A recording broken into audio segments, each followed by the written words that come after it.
Hello,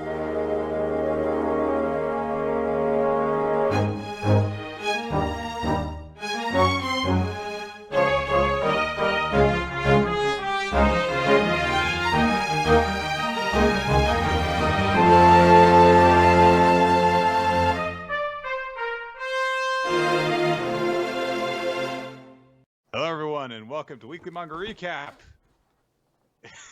There it goes. No, continue on, Nick. Like nothing ever happened. It's October the 6th of 2021. It's October, and you know what that means. It means that Chris has mysteriously been teleported away and has He's been replaced. gone. Who knows where they've gone? But joining me in Chris's stead is the Spookmaster General. Hello, it's always good to be back.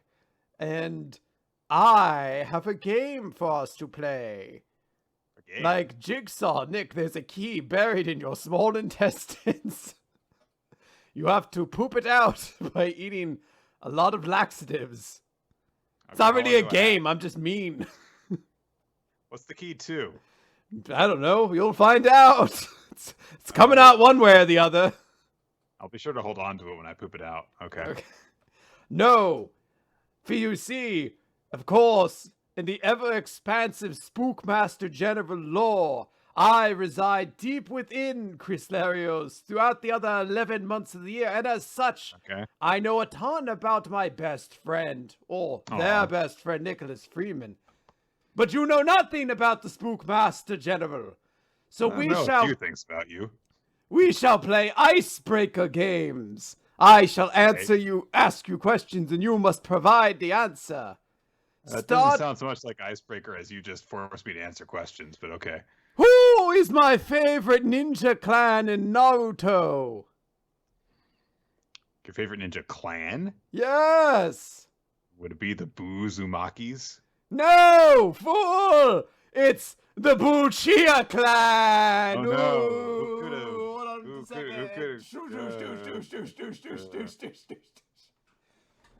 Is that what sound your light switch makes? Douche, douche, douche, douche, douche. Yes, it's very scary. All right, well, I'm sorry I answered that wrong, Spookmaster General. It's fine. I have 9 more to go. Don't worry, we'll pepper them throughout the episodes as little wake-up reminders. Can't I just rip this Band-Aid off? Like, come on. You can have one more. What's my favorite Led Zeppelin song? I don't know. Stairway to Heaven! I don't want to go over and reach the light, but imagine it's flickering right now. Woo! I hate October. Okay. It's a good game. Say it's a good game. Good game. So before the Spookmaster General closed out the episode last week, they decided to pick out a manga for us to discuss. The spooky manga. Spooky? Really? The character says boo in it at one point. It counts. That is true. I made specific note of that because I knew that it would have to be brought up. But yes, the character goes boo at one point. It has nothing to do with like terror or anything. They just kind of go boo and, mess with a friend or something. Exactly. A spooky manga. Okay, I guess that's what qualifies as spooky manga these days. So, the manga in question is called Boys Run the Riot. This is a series by an author named Kaito Gaku, who is themselves transmasculine and seems to have drawn from life experience to write this manga because it is about a transmasculine protagonist in high school who was very artistic. So I imagine that there's some influence there. The protagonist of the series is Ryo, who really, really, really dislikes being female-bodied and resents being identified as a girl in any context whatsoever, has a lot of anxiety about it, but at the same time is closeted and doesn't have the courage and willpower and really just, is worried about what will happen whenever they try and just straight up come out to people as I'm, a boy. And while dealing with this, Ryo runs into a new classmate. Feels weird talking about such a serious topic with a big giant mask on, so I'm just going to remove this real quick. Okay. Carry on. Ryo is joined by a new classmate named Jin, who has been held back a year because he doesn't really care about school. Because he's got other plans. So it's established that Ryo really likes this particular brand of clothing that, sells very baggy stuff. He really doesn't like wearing clothing that lets people or, anything that makes them seem feminine, he doesn't like wearing. So he ends up wearing very loose clothing. And so as a result of that, he goes into this one brand store that, hey, Gene also likes to frequent. And because they had just met in class, Gene's like, oh, hey, we like the same stuff. We should just, hang out because we have this in common. And as a result of this, they get a little bit closer. And then Gene's like, hey, you like clothes and I like clothes and you're good at art and stuff. Let's start a clothing brand together.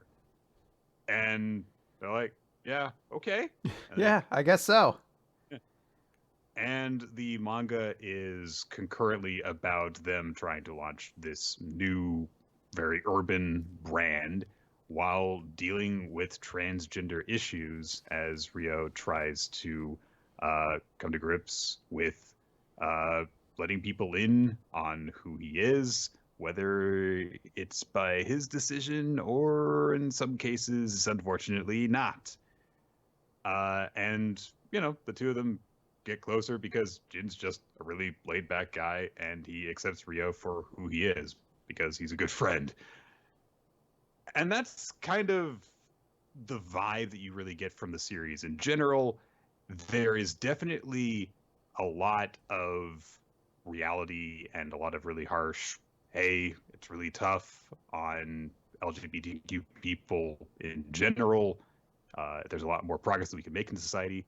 But ultimately, the series takes a very optimistic perspective. There are a lot of people who accept the LGBTQ characters in this series, and ultimately, positivity seems to be winning out over time.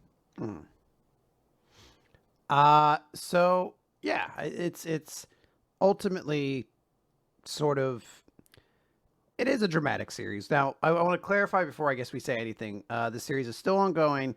I think Nick and myself both read essentially the first 3 volumes, which are the volumes that are currently available, translated right now officially. So the series still has a lot of directions and places to go, but it is an interesting look at not just trans youth, but trans teenage youth and all the complications that kind of come about doing that, where Ryo is going for their first job and he has to kind of deal with essentially outing himself to potential employers and the situations that can arise from there. There's implications that his family is not accepting him because there's already sort of a perception within his family, at least from his, I believe, older brother, that Ryo is lazy and needs to get their shit together. And almost certainly the fact that Ryo is trans is going to feel like it's probably going to be used against him at some point by his older brother. It feels like the story is kind of naturally setting itself up for. And then there's just small moments of harsh reality of being hit on and, trying to conform to these things. But it's not 100% the entirety of the series either. There's also a large focus on just teenage directionlessness and how to find a place for yourself that can feel like it is thriving in a situation where you have very little control over it a lot of times. These are just 2, eventually 3 people starting up a fashion brand, and none of them have any experience doing anything. They're all amateurs. they're pretty decent at photography and drawing. But like their first business meeting, they go in and yell at the guy a whole bunch. Like they don't know how to do this. You say they. One of them. It's mostly Jin. He's a bit of a loose cannon. He has this whole great spiel prepared for the guy, and then the guy doesn't pay them any attention or respect, and he puts it in a way that is harsh but really understandable, which is you kids are no names who have no success behind you. You have just started up. You've got nothing proven, and you're asking me to help you out. You've got nothing. You're wasting my time. Get the hell out of here. And so Jin immediately breaks down. It's like, well, fuck you too, then. Yeah. All right, fuckface. I'm going to fart in your mouth. Which causes the guy to faint because Jin's farts are nasty, apparently. I mean, whose aren't, you know? But, you know, that's like one of the first things we say about Jin. He is actually legitimately like a really likable guy. He's a loyal friend. He is just honestly like a guy that you would want to have your back all the time, really.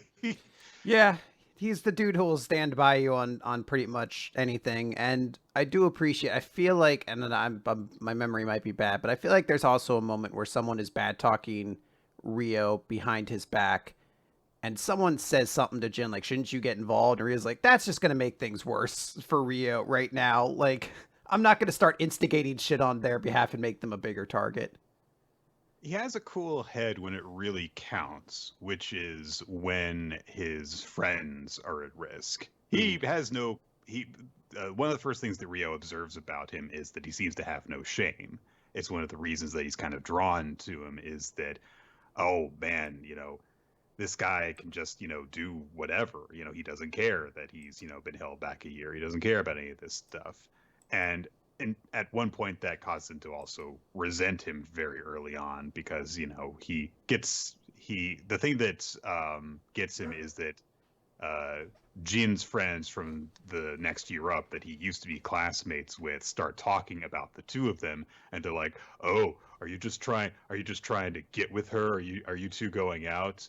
And Ryo hates that because it's one of the reasons that he is closeted is that he used to, when he was young, be able to hang out with his guy friends from lower classes, but in typical weird teenage rules kind of thing.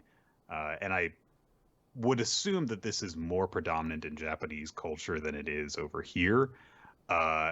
Guys and girls can't really be friends as easily as with the same sex. And so his friends just told him, like, you've got to stop hanging out with us because people are talking about us and stuff. And so the same thing happens, and Ryo gets really pissed off about it with Jin involved. And Jin's like, hey, what the hell's the problem? And Ryo's like, you don't understand what it's like.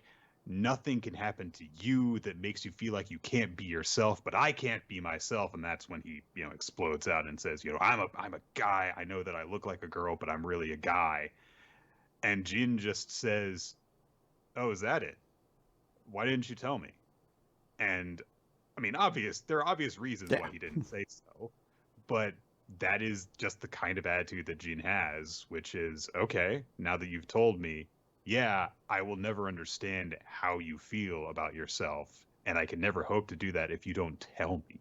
So, you know, if we're friends, then, you know, just feel free to tell me and all that stuff. And it really deepens their friendship, and after that point is when Ryo decides to really take his suggestion that they make a clothing brand together seriously, and they really throw themselves into it because, hey, there's this person who accepts Ryo for who he is. So, yeah.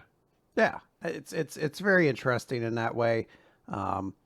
There's also just the dynamic of how their business works, where because they're all such good friends and not really per se interested in the money, they're constantly making decisions that put the business backwards because they don't want it to be that way. They make a bunch of sales at one point and then they realize they don't like the way those sales came about. So they're like, we're not going to fulfill any of those orders and give all the money back essentially. So you're like, okay, this business is still at like 2 sales total. And I don't know why, but it's the sweetest fucking moment. One of them was one of the guy's dads. That's the sweetest fucking moment, though, when it's just like, oh, your dad bought one. Like, oh. Itsuka is their cameraman after they meet him early on, and he deals with stupid teenage bullying in a very different way than Ryo does. He's just kind of like falls in line with the cool kids, the in crowd. But as a result of that, he can't do what he's really passionate about, which is just photography. He's like the only member of the photography club, and the club's sponsor is constantly telling him, like, I don't have time to waste on you if you're the only member and stuff. So he can't do what he wants to do. He pretty specifically is like, look, I'm only doing this to you as a favor. Like, we're not. This isn't actually a club. I'm not entering you into contests and shit like that. I also coach the basketball team. Like, you're just a side thing here. Yeah, I'm doing you a favor. Child. Imagine a teacher doing a favor for a student. What the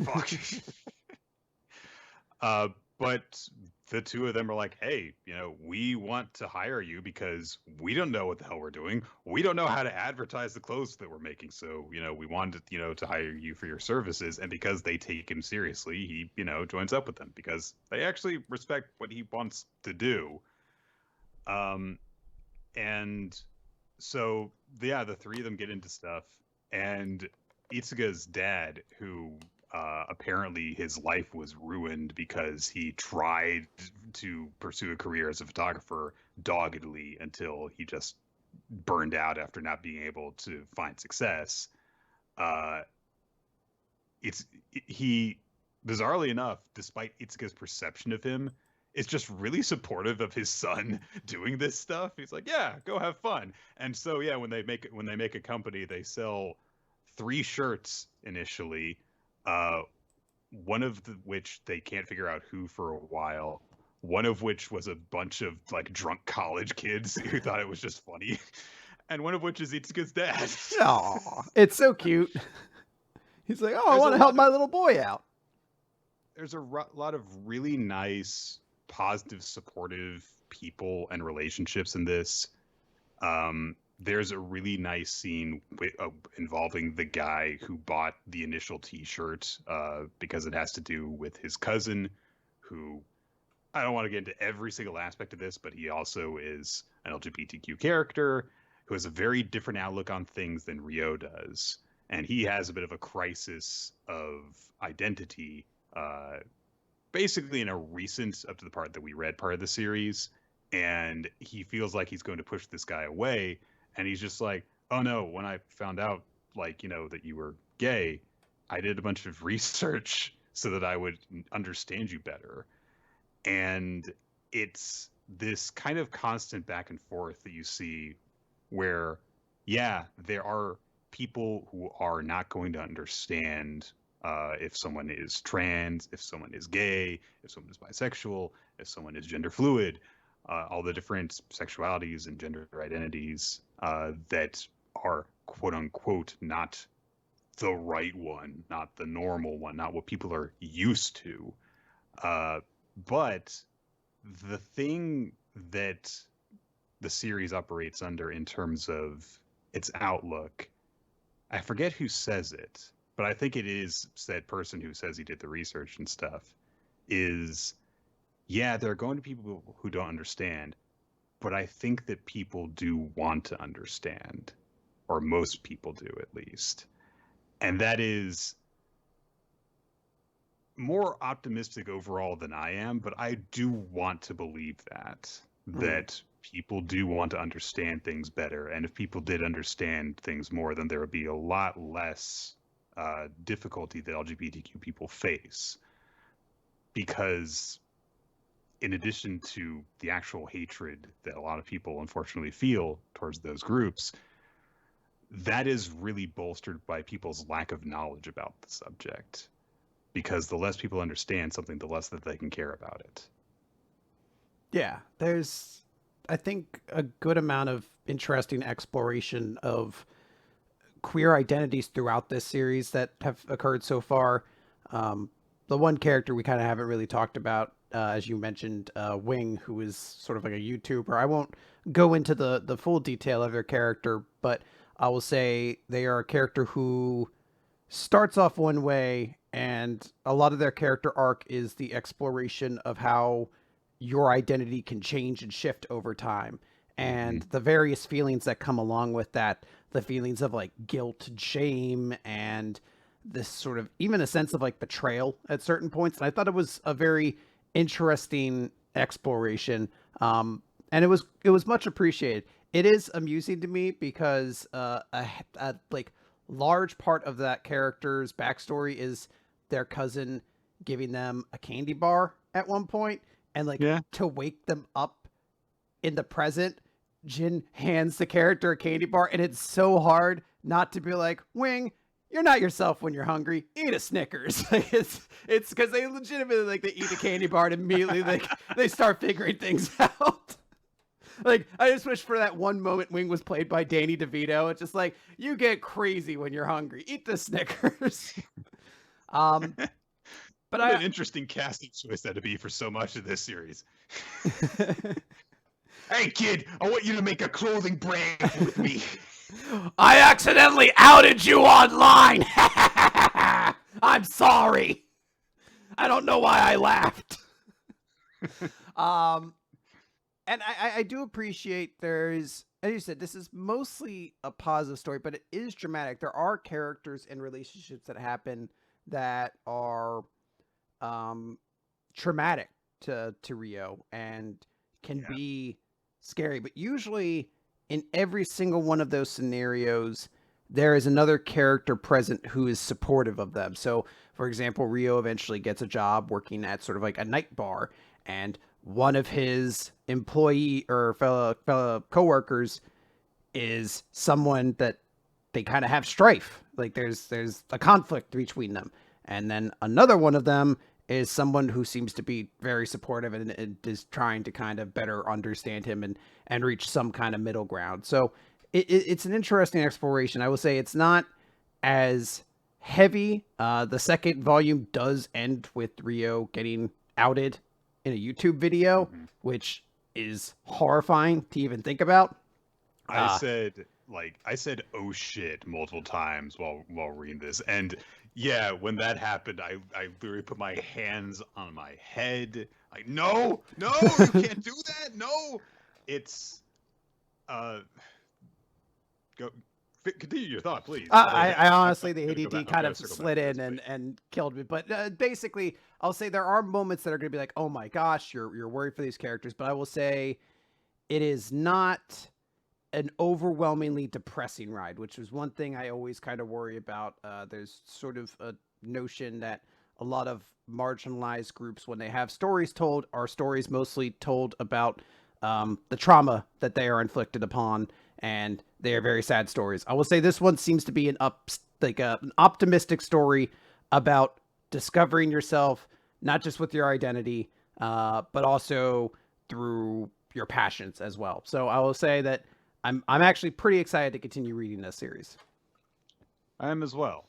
As we said, there are 3 volumes of this series currently out in English. It's published by Kodansha and thus is available through all of the sources that you can normally find English language Kodansha books, which it's like on Penguin Books. And look, Kodansha gets published on a lot of different websites. So I was gonna say, look for Boys Run the Riot, and you will find a billion outlets that will sell it. So yeah, there's a lot there. It was amusing. This is the first time I've read, because I read these digitally, and it was somewhat amusing to me because I haven't read a volume that actually at the end of it includes ads for other manga in a very long time. Like, not since I collected physical volumes, because most digital ones don't have it. So it was like this weird nostalgia being like, ooh, a new volume of Magic Earth Ray Knight's coming out.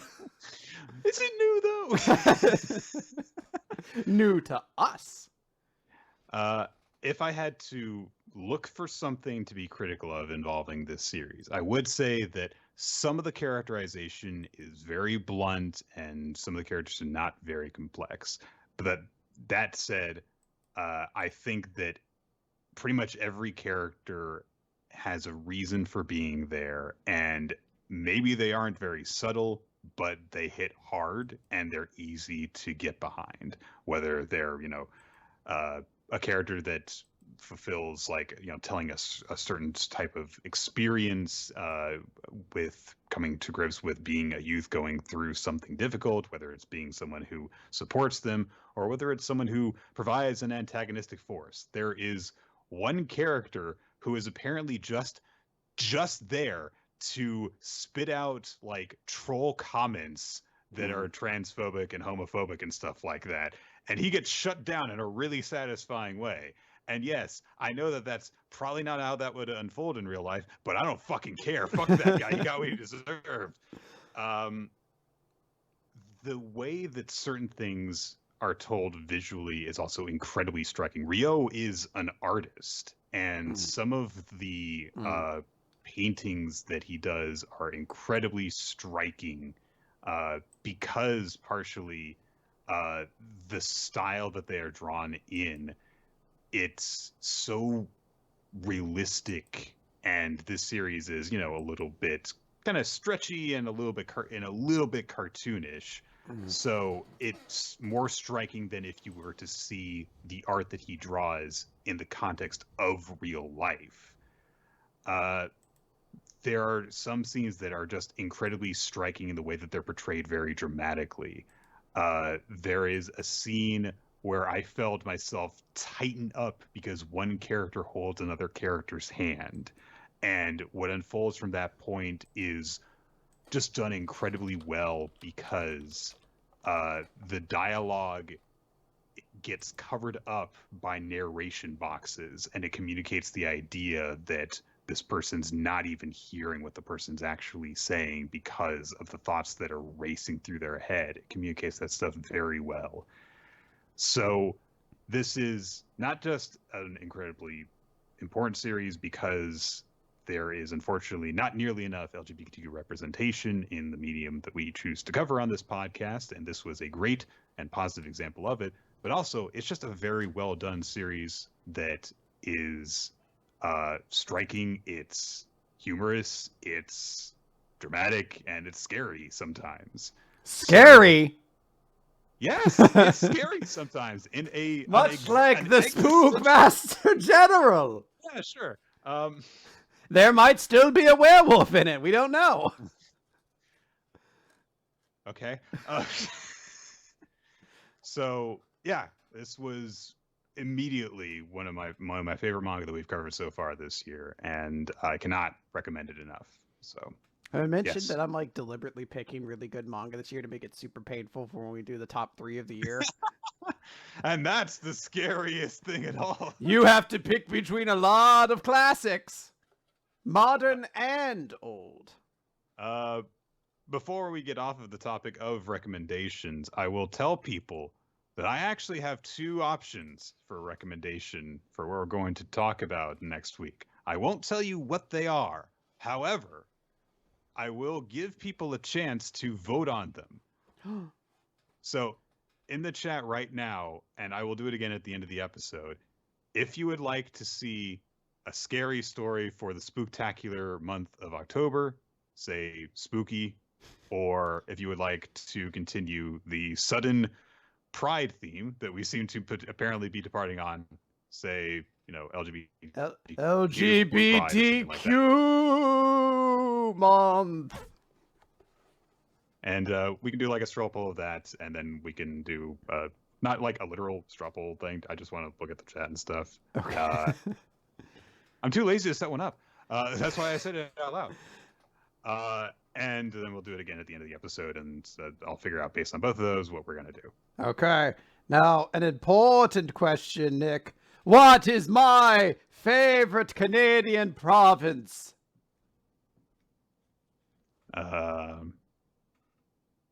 Newfoundland? Boofendland! Yes. Ooh!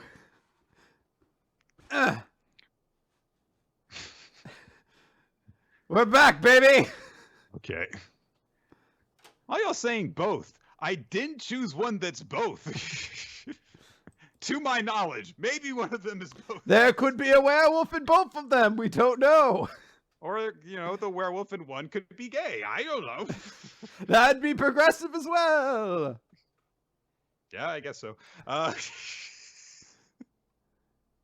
You're saying a lot of things this episode that just kind of go, yeah, I guess you're right. Technically, Spookmaster General, I suppose, but you're walking a fine line.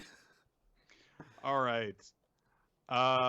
Let's move on from there to talk about the weekly chapters of the week, as opposed to the weekly chapters not of the week. So, we're going to start things off with My Hero Academia. Whee!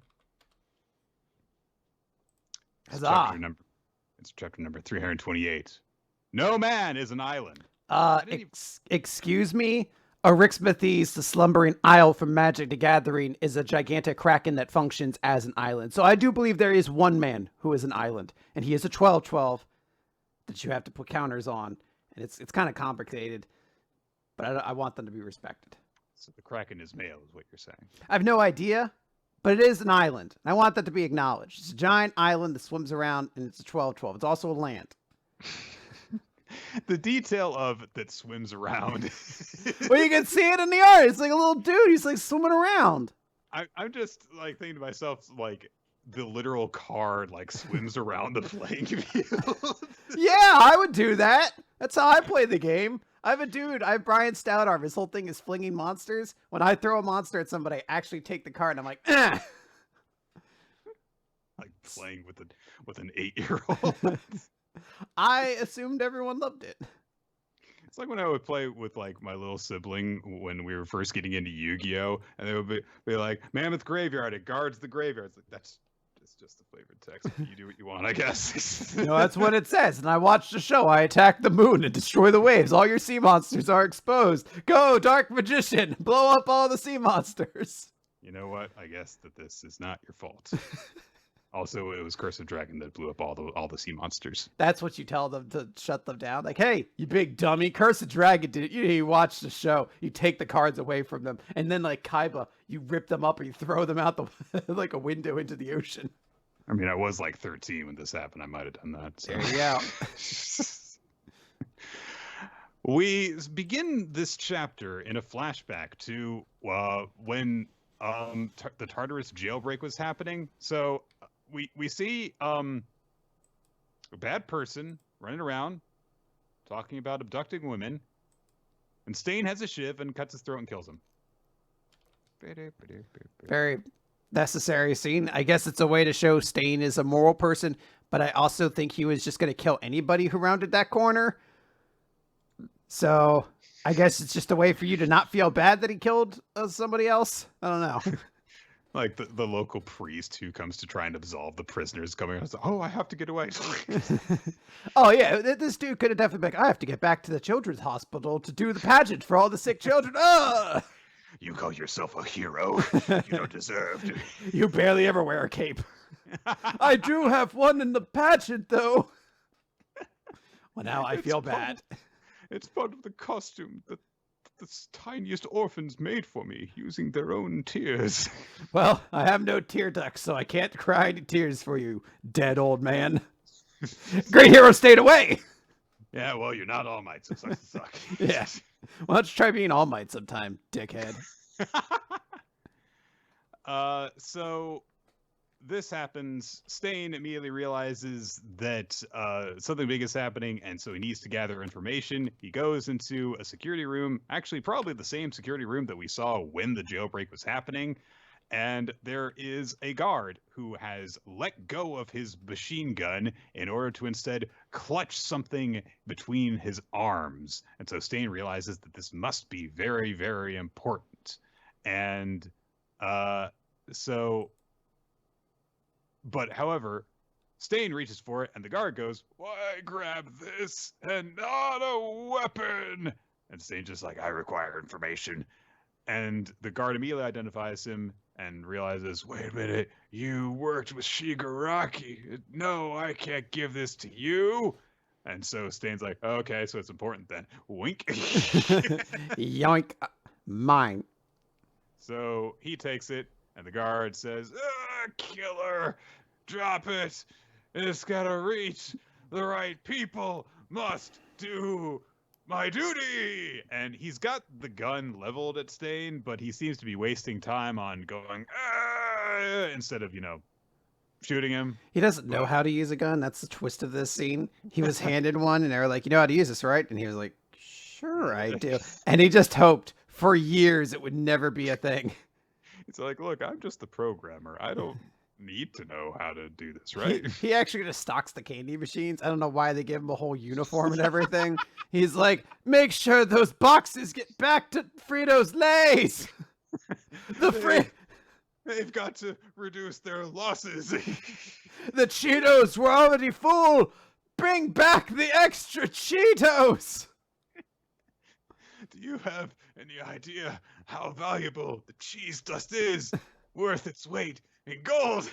And not villains are not allowed to enjoy their crispy crunchiness. Actually, I've always preferred puffs. You monster! Oh, you God! I'll stab you in hell, you fiend!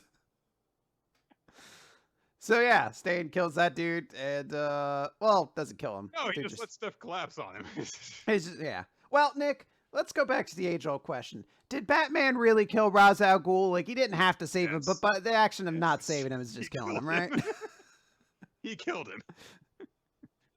Found a loophole. That's what Batman's all about. That's what my code of justice should be based on. Ticky-tack rules. Oh, I didn't drive the train and get it and blow you up. That was you. Oh, God. So, Stain just lets the guy die as the room collapses, and then he says, I'm merely an ally to the world as it should be, but a beast all the same. And so he leaves. He sticks around long enough to witness All for One doing a whole I am your savior thing on a big pile of rubble. And then he narrates to himself while watching this, that nameless man guarded this data to his dying breath, which is a detail that I find hilarious because that man wasn't nameless. You just didn't bother to find out what his name was. That nameless man. My name is Chet. We shall never know his identity. Chet Morehauser. Tell the people. I must deliver the important information to the people it matters to. Tell my wife and 5 children, one of whom has inherited the will of a... One of them's also in a hospital. He's a child, really looking forward to a priest who's about to do a Christmas pageant, assuming he's okay. He's gonna have a great Christmas despite his dad dying. Also, that priest is, by the way, as it so happens, immune to every type of damage except getting his throat cut. So if you just guard him from that specific type of attack, then I'm sure that he'll make it. If you don't just inflict it upon him yourself, he'll be okay. So Stain is just, being a crazy guy and saying, I will deliver this to the person who has earned my trust.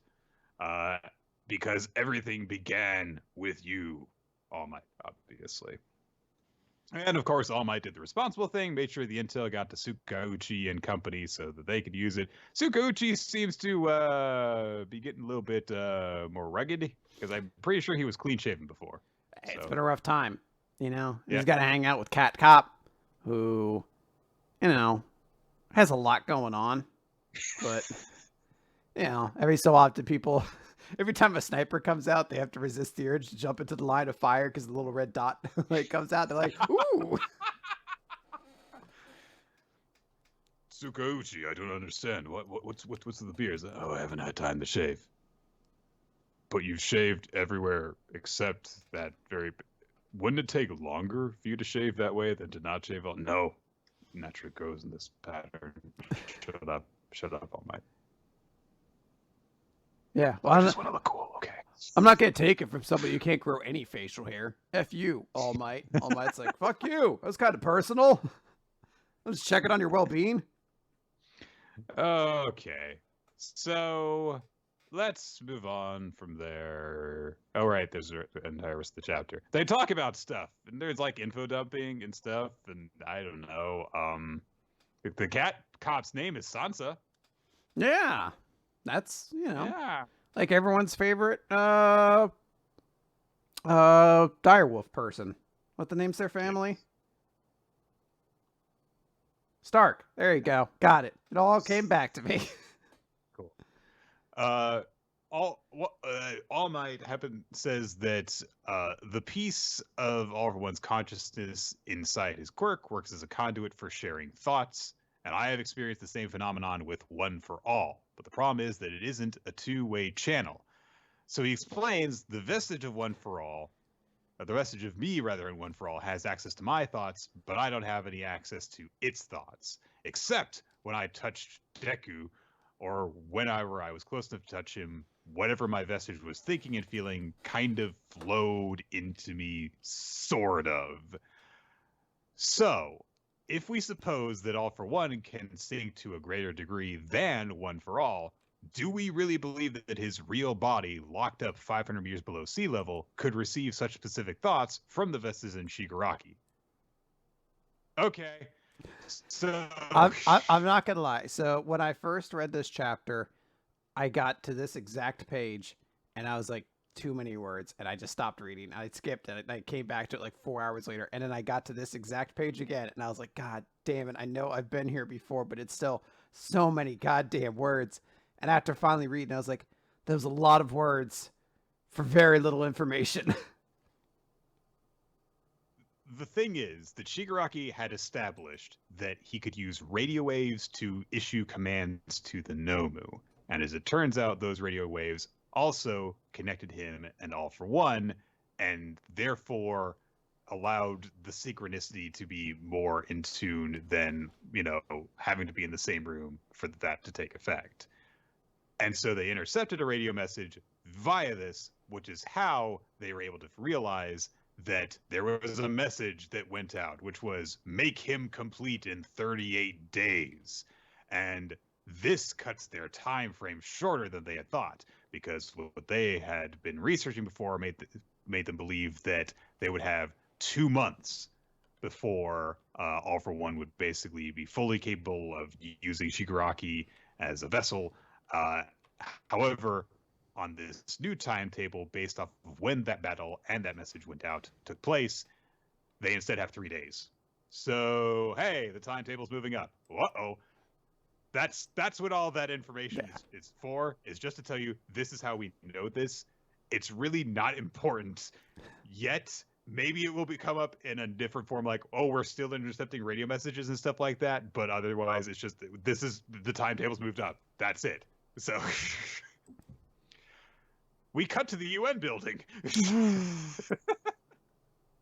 And we see that there is a conference taking place between different ambassadors and representatives who are trying to get international help to Japan to deal with this grand crisis. And the representatives from different nations are saying, yeah, we can't really do anything because, yes, these are very, very exceptional times, but if this is going to be an international incident, then it will at least take, days in order for us to actually send someone to help out. We can't just do it.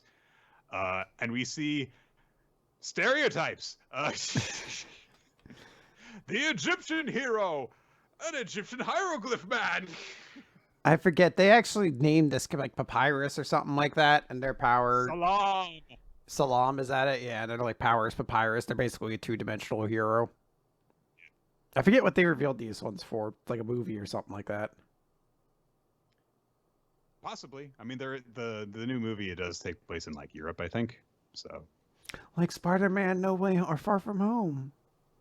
Yes.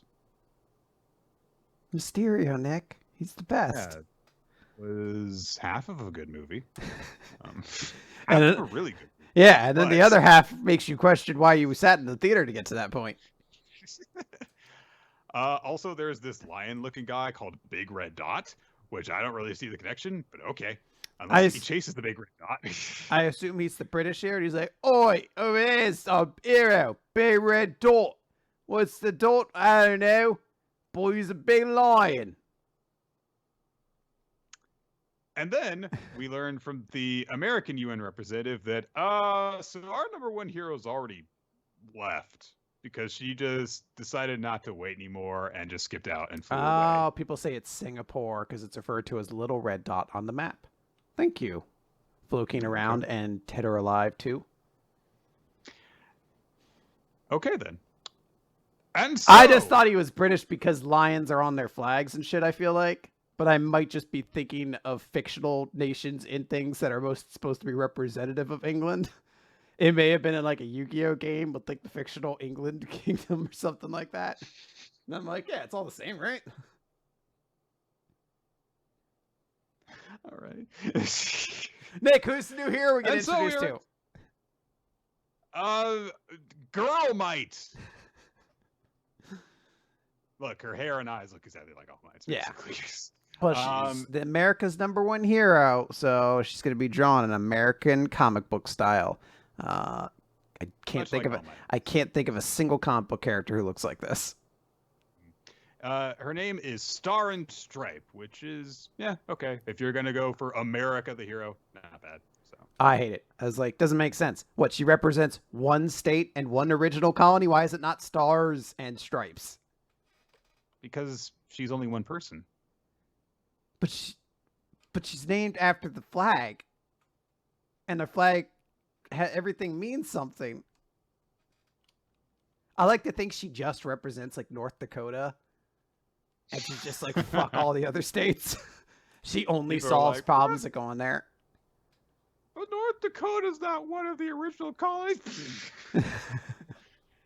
Sounds like something a scummy non-North Dakotan would say. Yeah. We call you the others. She's like picked up Mount Rushmore and just moved it one state over. It's ours now. Whoops, and flies away.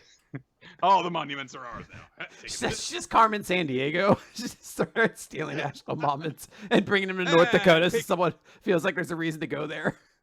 And now I'm taking the Grand Canyon. You just left a bigger Grand Canyon. Shut up. I'll take that tomorrow then. Eventually, just like the entire continental United States is gone except for North Dakota. Now no one can go anywhere but here. So, going all the way up into the stratosphere. Just pile on top of just itself. Giant canyons. Oh god. Yep. So Star and Stripe, American hero, apparently some sort of student of All Might's, which makes sense because he trained in America at one point. Okay. I guess we need another heavy hitter. So yeah, well, I mean, there's some people who are like, this feels like a giant waste. Who cares about this character? I'm not quite at that point because I'm just like, I don't know, let's wait and see. Maybe this character is going to be super relevant, or maybe she won't be. I have no idea what to expect from the finale of this series because it could be over in a month or it could be over in 3 years. I have no idea what the end game is really going to look like. 3 days, so it'll be done halfway through. Oh wait. Okay, so the last chapter's come out. Okay. Yeah, it's already done. Nick, before we move on, the Spookmaster General wants you to guess what is my favorite MLB team.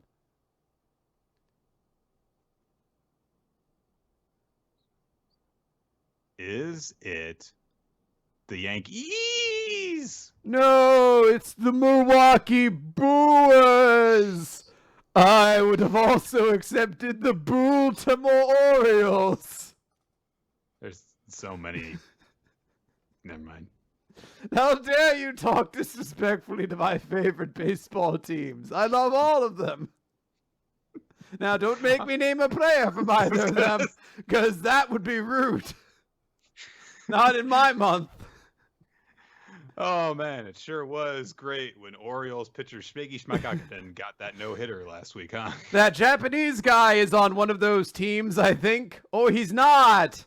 That's all the baseball I know. Mike Piazza's not still playing, is he? He wasn't on either of those teams either. Baby. I like how you said he's on one of those teams or not, just so you could cover all your bases. Hey. So no, the only puns we make during Halloween month are spooky puns, not regular puns. I guess let's talk about Undead Unluck. Let's talk about Undead Unluck number 81. 1-on-1. Or should I say, bone on bone. Doesn't work phonetically, but if you just read it, if you saw it, it would make a lot more sense. Look, Bone Collection was last year. Let's get off those. It came back. You can buy volumes of it now. So last time, Fuko. Or should I say Fuko? Bring it back so that PPPPPP will no longer have the worst art. Fuko is climbing up the tower, and Andy is squaring off against Billy. And Andy starts by stabbing his fingers into Billy's eyes to blind him, which is very metal. Just bowling balls him. Yeah. Not Rebecca, sorry. This is an important female character. Fuko kicks the sword over to Andy so he can have a fight against Billy. Billy uses unbalance and topples a whole bunch of buildings down on top of Andy. It's real scary. And Andy survives the crash by just saying, "That's one fine battle ability you got there." And he's like, there's no way he just sat here and got squashed, though. So maybe he ran away with Unstoppable. And in that moment, Andy's arm starts turning into a spring tree because he got touched by one of the pedals. So he's like, it was just a distraction to get me touched by one of the pedals. Well, that's fine. I'll just cut that arm off and spray blood all over all the pedals. That way they won't be directly touching me. And in that moment, Billy runs in using Unstoppable, grabs Andy, does the same thing to him, blinds him with 2 fingers in the eyes, and then just drags him across the city street with Unstoppable. It is pretty awesome. Andy has to dodge this attack by basically create a giant blade out of his missing torso and uses a claymore attack, which manages to cut off one of Billy's arms, although it just comes back because he has Undead right now. But Andy just thinks, not bad. I'm starting to figure out his abilities. Currently, the amount he can use, by my count, is 6. He's using Unstoppable, Unbalance, Unmove, Undead, his own ability, whatever that might be, but he's not using Unjustice. So maybe he's not using that. What is the 6th ability he's basically using? And the imagery for it shows 6 lights in the round of like a pistol, which would make sense because Billy has a cowboy gimmick to him. So perhaps his ability is like a 6-shooter and he has to reload it with abilities. Yeah. So he's like, all right, he did something, whatever he used to levitate. That's the last ability he had. And that's all he can use. So he's not using in battle. Maybe it was just a movement thing. I'll try to kill him before he can start using Unmove again. So he stabs himself, does a repair boost, spine sheath, slashes, and there's a giant attack. And Andy's like, oops, maybe I let too much blood rip. Oh well, time to claim the traitor's head. But then he's like, wait a minute, this sensation is on move. I'm being stopped front and center. Is he standing right in front of me? How? He was at the slash's range. And Billy is there floating in the air saying, this was going to be my ace in the hole to subdue you while you were off your guard. And Andy's like, that's not a floating ability at all. That ability, his 6th ability, is Unchange. As Billy remarks that this is the only ability that was able to catch him before, Unchange. So there's a brief moment thinking back to whatever her name was. I've forgotten. Gina. And there's a moment of Andy just being like, oh, thanks, Gina. Because he thinks back to how he kind of got away from her at one point. And we see the giant crack going down Andy's skin, starting with like his ear and down his body. And Billy's like, Andy's like, Unmove and Unchange are only stopping me for the front. Which means all I gotta do is take the part that's getting stopped and rip it off. And he just rips off this front layer of skin and hides behind it to block Unmove and Unchange. And he says, well, let's bring in some change, Billy. It's bizarrely comedic for such a gruesome fucking thing that he does. It is fucking vicious. Also, he did that to his own dick. So yeah, he ripped off all that, you know. But I'm sure he's used to it. Yeah, this is pretty badass. This is just a really smooth chapter. It gets the idea across of like, okay, he's figured out these abilities, and he thinks like, okay, I think I can beat him. And then, oh shit, he uses this thing that of course, Andy has never been able to beat before, but he has figured out a way to deal with it, and he does it in an incredibly gross manner. So I thought this was good. It's So, very hardcore. The action was great. I love how just brutal the fight scene can get because both characters have undead, so you can do as just vicious stuff to them, and it's fine because they'll just regenerate. And I also love the little bit of a sneak peek into Billy's abilities that we're slowly starting to get. It's starting, like, the details are starting to become a little bit more clear on how he works. Mm-hmm. Yes. All right. Let's talk about kaiju. Kaiju! And they don't all have to be good ones. Kikoru has of course we got a flashback to explain her resolve, why she's trying to follow in her mother's footsteps and protect everyone because she, let her mother down when she was 8. And she goes after Kaiju number 9 and goes to strike a big blow, but Kaiju number 9 just summons this huge swarm of exploding things under her feet by basically just sacrificing the ant platform that he's growing out of. And so everyone's like, oh shit, she can't, stand. It's just going to blow up under her. But Kafka comes in at that point and trips up the ant so that it kind of topples over and doesn't blow up immediately under Kikoru.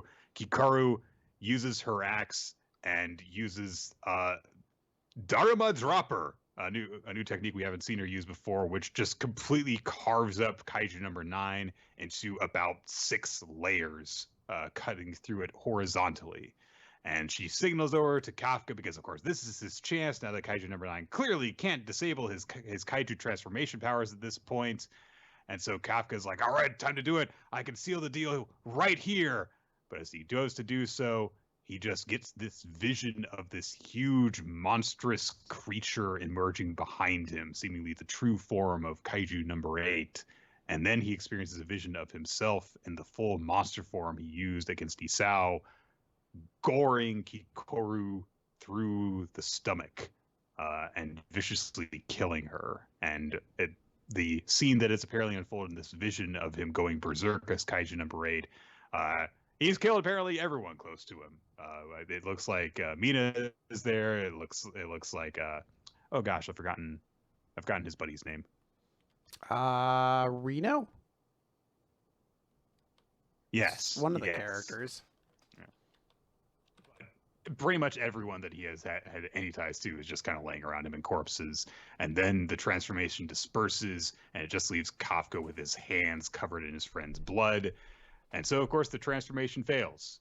And it turns out it wasn't Kaiju number 9 after all. It was just Kafka not wanting to kill anyone and having a mental block about the transformation process.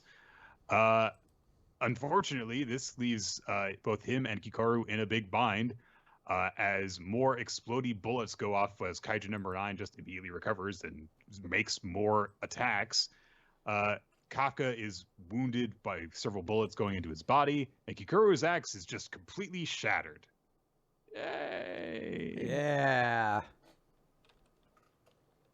Cool it's axe. fine. It'll be fine. They can fix it, make it better, add a jetpack to it. Oh, okay. Yeah. It's gonna have a jetpack axe. A jetpacks. Cool. Yeah. So Kafka just, admits out loud, like, it's fear of being absorbed by a kaiju and killing my comrades. And Kikoru has the best response to this, which is, well, that's it? Don't fucking insult me like that. And her axe is broken. She's bleeding from various places. Her nose is bleeding. And she just pulls out a pistol and aims it at Kaiju number 9 and goes after it and keeps on fighting. And she shouts back to Kafka as she does so, hey, and it's not just me that you're insulting. It also goes for Captain Ashiro and Vice Captain Hoshina and Reno and all of our squad mates. And above all, you yourself. How dare you? Don't insult the defense force like that. And Kafka realizes, yeah, I guess I have been a big dummy because everyone in the defense force is really awesome, so I don't have to worry about going crazy and killing them all. Even though he's kind of proven that he would probably at his peak be stronger than any of them. But The point is, he's got to have faith in his comrades. And so he thinks to himself, yeah, she's so strong and so cool. There's no way I could kill her. I've got to believe in my team. And he goes Super Saiyan. And Hikaru comments as Kafka transforms into Kaiju number 8, you are never on time. Hey, transformed, you did it. Yeah, I like the line at the end. That's pretty cool. As for the rest of the chapter, it's very good, but very basic is the way I would describe it. This is a well-executed trope, but it is pretty much a by-the-books trope as well. Yeah, not really any interesting twists to it. It just like, is there any particular reason why this happens? Like, he was afraid to transform, and that's it. The visuals are quite nice, and I think that it's paced well. And I do like the way that Hikaru is just like, fuck you, we're way too good for you to kill us. But that's about it. So. Now, Nick, before we talk about Eden Zero, I want to know, do you know who my favorite host of The Tonight Show is? No, I don't, actually. Conan O'Brien! Now I'm going to do the string dance. Spooky! The spooky string dance. Are the strings there? Are we not? Strings? Are we all not just marionettes, marionettes? Boom. Got there anyway. Now we can talk about Eden Zero. You could have said scarionettes, but you didn't. Could have, but I didn't. No, you didn't. I just take what you say and I say it in a slightly different tone, and then it makes it sound like I had the high ground. I could have, Nick, but I didn't. And I clap and I get you out of here. I'm like, done. All right. See, I always have the last word when I have the lever next to me that sends you off stage. Oh no, I'm going to hang up with Nick. You want to re-enter the call after I get my round of applause from everybody. Oh no, Nick disconnected. I guess that everyone could just applaud me now. Yeah, everyone's like, whoa, go Chris. All right, let's talk about Eden Zero, Chapter 160, Boo, Ziggy versus Neru. Now, Nick, it is worth noting that Eden Zero only uses fetish gear whenever it's to make a villain look awful, or sometimes in an unrelated way on the cover page. Unless maybe Rebecca is a slave cat girl to the floating cubes behind her, and we are meant to hate them going forward. We shall see. Maybe there'll be an ongoing story. If I put my glasses on this way, maybe it'll look like a monocle. There you go. You look very wise like that. Let's both look smart. I'll put on my top hat. There we go. And now we're ready to talk fancy about Eden Zero. So last time...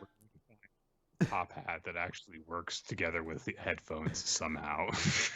So last time, Bob Lucci was taken out. Fabiano's been taken out. 2 of the Dark Stars have been taken out, but they're not even featured in this page. But they're also down. So Ziggy and Nero are going to have a fight. And Ziggy just starts crushing things with gravity.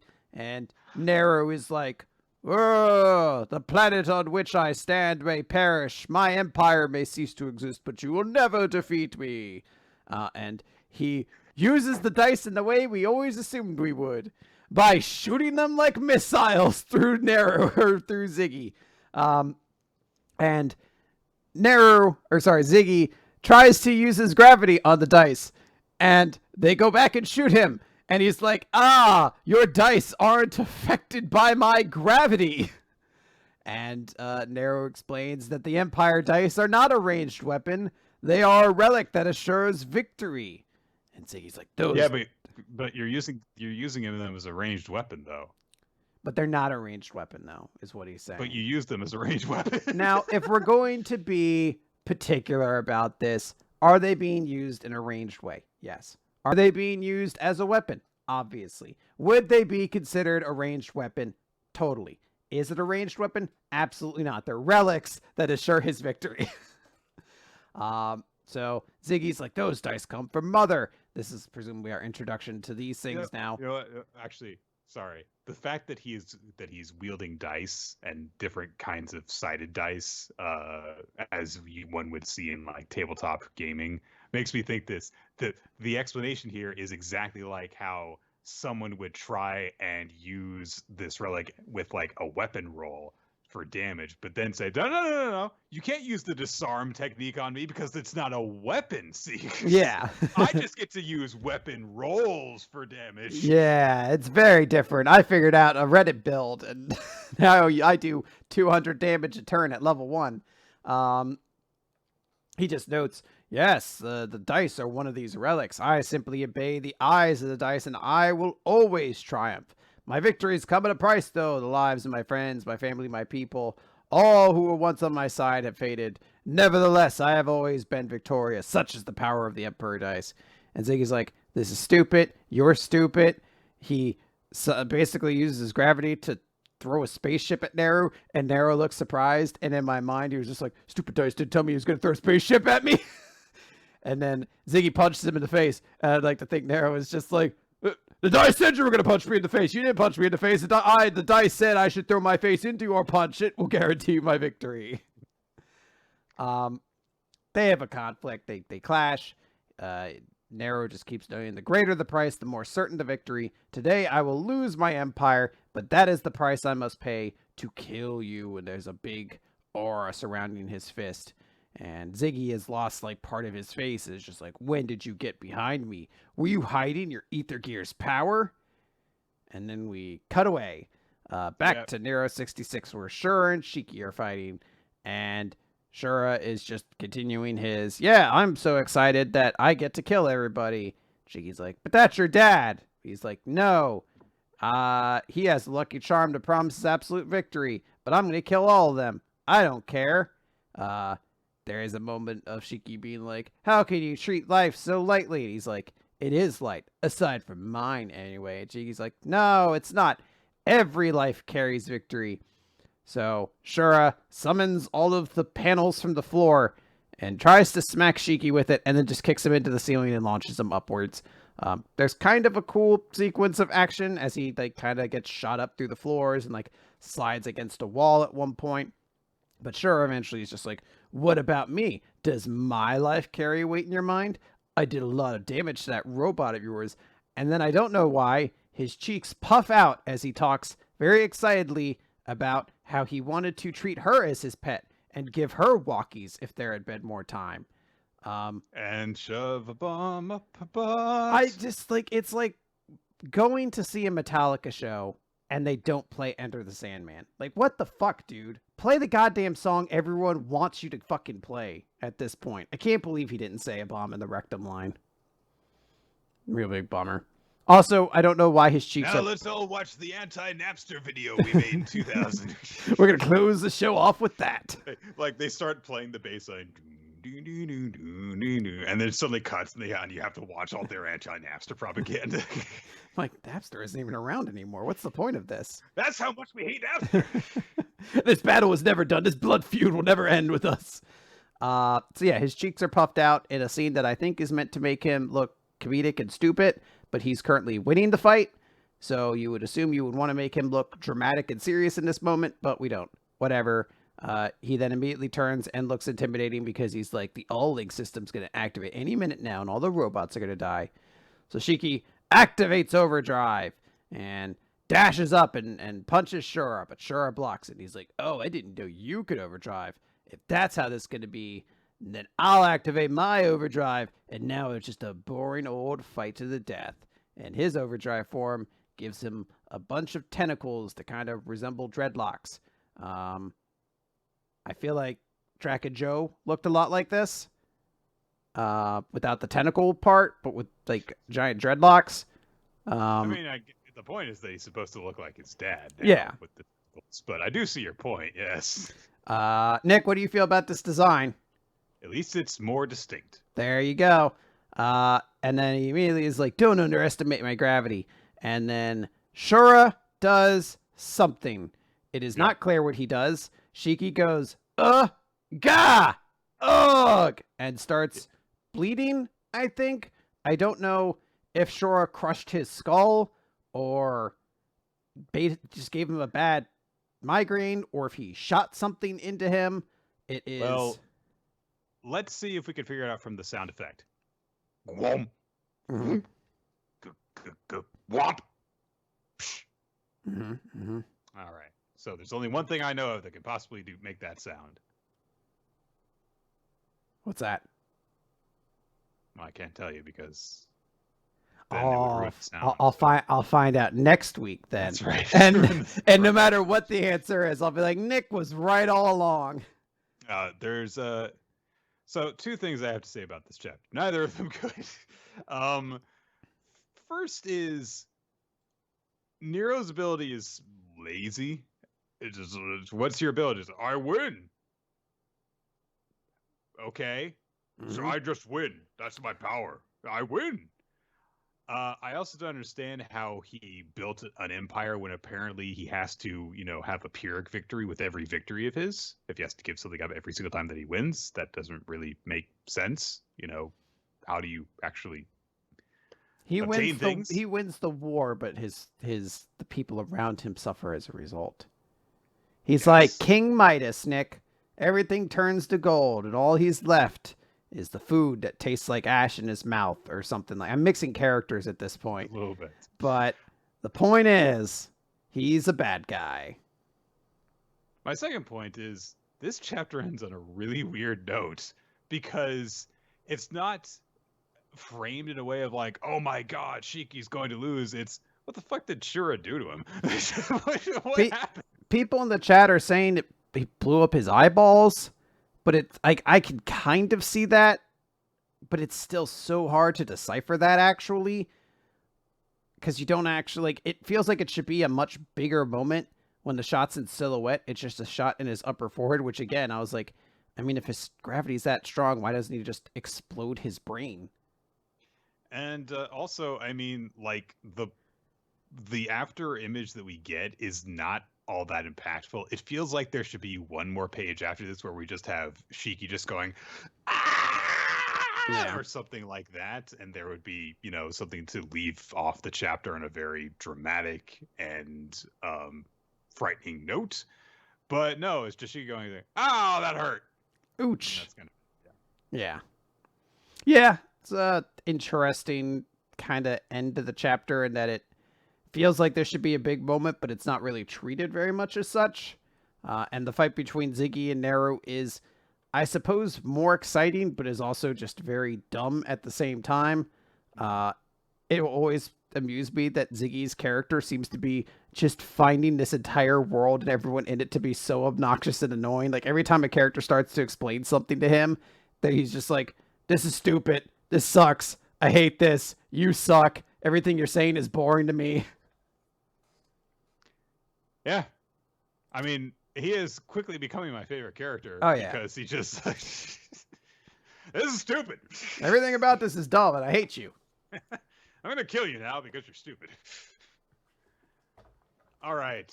Let's move on from there to the Hunters Guild, Red Hood. We had the dramatic story of Bonkers. Big Joe Bonkers. Big Joe Bonkers. As we get chapter number 13, it takes all kinds. And so Velo has just gotten through with listening to Bonkers' backstory. He's just like, hey, we should pass this test and become hunters together. And Grimm says, yeah, you should become a hunter. And wait, what? And Portion says, yeah, why not be a hunter? But Grimm brings up the very, kind of obvious point of, look, we just need all types of different people in our, war against werewolves. So we don't just need born heroes in order to help us out. We need all different types of people. We don't need people who are gung-ho hotheads. We also need people who, will take things more seriously, will be more cautious. And I don't know how the hell you got the idea, but the guild's not looking for heroes. We need people who are strong, fast, smart, the hot-headed, the level-headed, main character or extra. It doesn't matter. Both are still useful. Everyone in the story's got to talk about stories Mm-hmm. because that's how everyone talks. But she says, like, yeah, join the guild. You'd fit in well. So Bonker says, are you sure that, you should be saying that? Aren't you supposed to be, like, testing us? And Grimm's like, oh, I mean, I'm not going to show partiality or anything to you. I'm going to, kick your ass if I get the chance. By the way, we call the battle to save the Jinmon's town the 38. Apropos of nothing, this is a whole different conversation based off all the details you gave us before. Anyway, Debonair and I were there, and sorry we couldn't save the whole town, and your life was ruined as a result. Yep. Anyway, let's fight now. Also, Bonker starts bringing the point of, like, wait a minute, I was a kid back then, you were a hunter back then, so how old are you? Anyway! No time for that. Don't worry, we'll explain it in 4 chapters when the series is wrapping up. Yay. So the fight resumes as Grimm gets ready to arrest them. She's got the handcuffs ready, so Velo calls out to Bonkers and Portion to enact Plan D. Grimm does some stuff to analyze how strong each of them are. Don't care. So Velo, however, all 3 of them look like they're going to run, but suddenly Velo makes a U-turn, dashes back into Grimm, and deliberately snatches his hands into the handcuffs around her so that he's wrapped around her waist. And so he's like, yeah, I'm going to distract you and weigh you down and hold you. And Grimm just starts running while he's dangling around her waist because she is literally twice his size. So, yeah. Oh, well.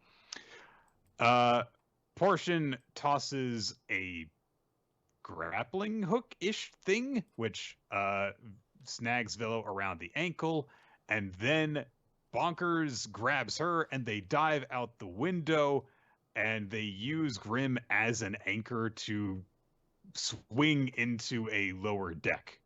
Yeah, they land safely and escape away from her. Hooray. Velo, of course, is still wrapped around Grimm's waist, so he's been captured again. Oh, well. Grimm brings up the point, however, like, hey, I know this is just an exam, but you shouldn't act like this so much out in the field, because if you put your life on the line, it's just, if you putting your life on the line is different from throwing it away, and that's kind of what you're doing right now. So, Portion and Bonkers get up on the lower deck. Bonkers checks to make sure the Portion's okay. And she brings up the point that, you seem to, like, ask if people are okay a lot. And Bonkers is like, well, yeah, that's normal to do. And Portion's like, yeah, exactly. You're trying to be like this, bad guy, and it clearly doesn't suit you. You're like a decent person. So quit trying to act like an asshole. And Bonkers is like, oh, Sniffle. Yeah, he Yeah. says sniffle. Well, Yeah. he doesn't say sniffle. That'd be funny if he said sniffle, though. Sniffle. Sniffle, sniffle. He's just starved for fucking. You know what? Maybe. Fuck you, actually. Yeah. You know what? Maybe a guy named Big Joe Bonkers wasn't meant to be my friend after all. Yeah, but it's not my given name. Yeah, that's the name you're going by, and I'm the one judging you by. Velo is carted back to jail. The young guard guy greets him again, but it turns out that there are more and more people who are joining up into Velo's plan, partially because, and the guard thinks that that's the case because not too many people have actually been captured, but it turns out that's not the thing that's going on. It's also that Grimm's been knocking out people because, they're out of commission and not able to work against her, even though they're not in the jail cell. We go to the coal storage where Debonair has come across the hiding place of Tilty and Milty. And she's like, oh, hey, right, I can't use my heat in here. This is a pretty good hiding place. But even without my heat, I'm no slouch when it comes to physical strength. Bonkers appears, and he shouts out to Tilty. And Bonkers is joined by a whole crowd of people who are going to try and use superior numbers to overwhelm her. Debonair is like, okay, well, I've got to use my fire a little bit. So she summons a little bit of it, but apparently not enough to light all of the charcoal, I guess, as she's starting to fight people off. While that's going on, Tilty shouts out to Bonkers like, hey, what the hell are you doing here? And Manga says, I'm here to recruit you. You should help me rescue Velo. And Tilty says, I already said no to that. And Manga says, come on. Do it. I'll be your friend. But what he actually says is, hey, I know what happened to you last time. When that last exam, you and your crew undermined each other and you wound up failing. And I know that that's really affected your ability to trust other people. And hey, I was there because I was getting my free food and board. But, well, I mean, I did let all that happen to you. And I just kind of like turned my back on you and didn't really help out. So sorry. But, well, he doesn't say that. But he says, Big Joe doesn't apologize. It's not a very good thing to do. Yeah, because I'm a bad guy. I don't apologize. I'm the bad guy. Boo. Bad guy. Yeah. I'm really sorry, Tilty. But don't tell anybody. I'm a super tough, intimidating bad guy. And so Bonker says, listen, I know that I was really, really hard to work with until this chapter, but no, I'm the voice of reason and the really encouraging guy. So look, I'm the level-headed member of your team now. So he says, look, I understand that trusting people is scary because, you know, and the possibility of being betrayed is scary. So you act all standoffish to make sure nobody gets close. And Tildy's like, you don't know anything about me. But Bonker says, no, I do know, because that's the way I was too. And in the end, the one guy I trust least is myself. Even if you don't trust anyone else, there is one guy who trusts you. And so he thinks to himself, I get it now, Velo. This is what it must have felt like for you. Do nothing but stare back at the past, and you'll wind up wasting your life like I did. But there's still time to change. People still have faith in you. So help us, and let us help you. Our goal is to let everybody pass. Yeah. Encouraging speech from Big Joe Bonkers. It's a Bonkers tradition. That's what he does. He drops off good speeches, even though he's the bad guy. I have honestly very little thoughts about this chapter. I do like that we're slowly getting more characterization to what is presumably going to be the main cast of characters, like Bonkers and what Portia is her name, and you know, little bits. Mario. Yeah. So I do appreciate that.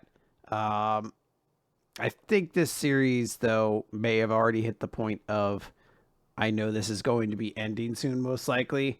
So my interest has kind of flopped in a way to protect myself from it. Like, I don't particularly have a ton of affection for this series, but it's hard to really get invested when I'm like, yeah, I think in like 2 months, though, this thing's already going to be gone. So Yeah, I kind of feel the same. Although I feel as though the lack of interest in it is less deliberate on my part. I think that was something that I kind of, or at the very least, it is now. I think I kind of came to terms with that 2 months ago.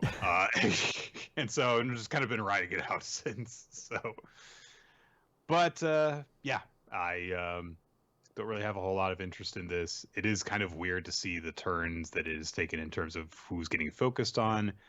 And I mean, if there were a character that I would be like actually properly interested in, I guess that it is our fungus friend guy, because it's weird. But that's really about it. And he wasn't in this chapter, so.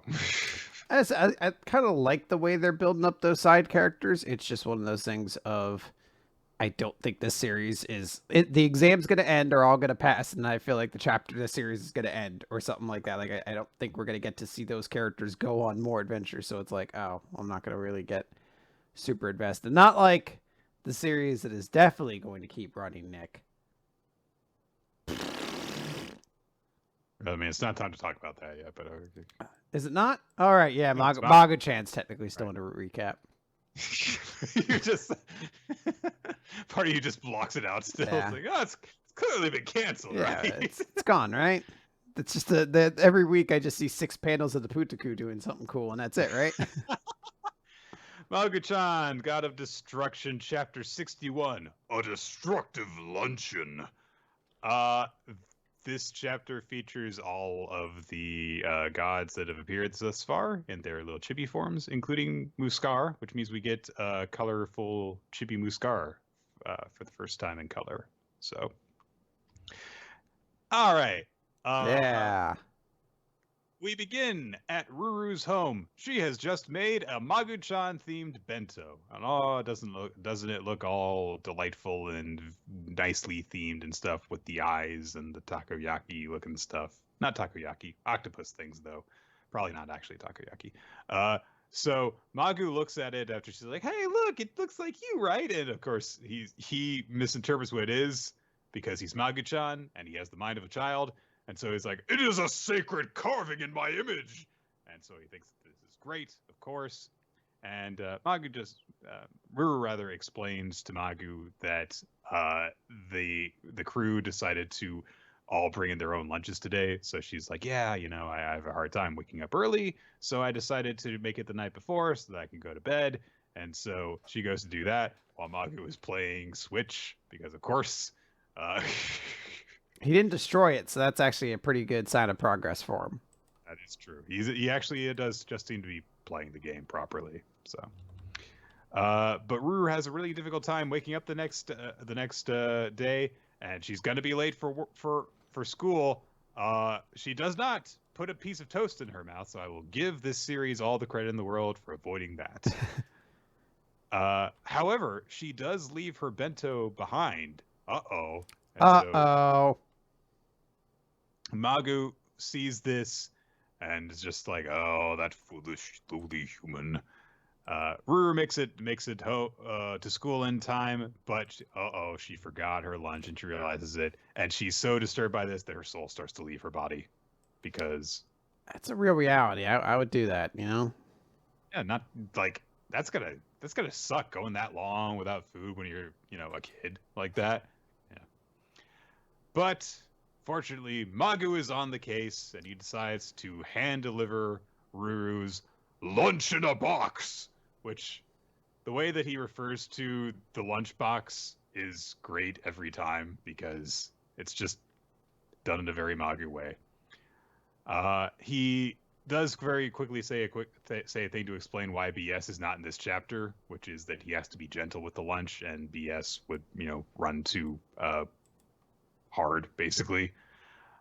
It starts to rain, so Magu takes an umbrella form in order to protect the boxed lunch, and immediately realizes, "Wait a minute, I can't move like this, though. How will I deliver the lunch?" So he quickly moves the lunch under some shelter at a bus stop, and he thinks to himself, "I could destroy the rain clouds." But that would leave him with no stamina, so he couldn't deliver the lunch after that. So, hey, we can't do that. Muskar shows up, tries to mock Magu, of course. I love Magu's reaction when he's like, Magu-nuak, today is the day I shall take you with me. "Oh, it's you, Muskar." Just doesn't care about him anymore. Hey, what's up? I was a big threat for a while. I don't remember that. Really don't.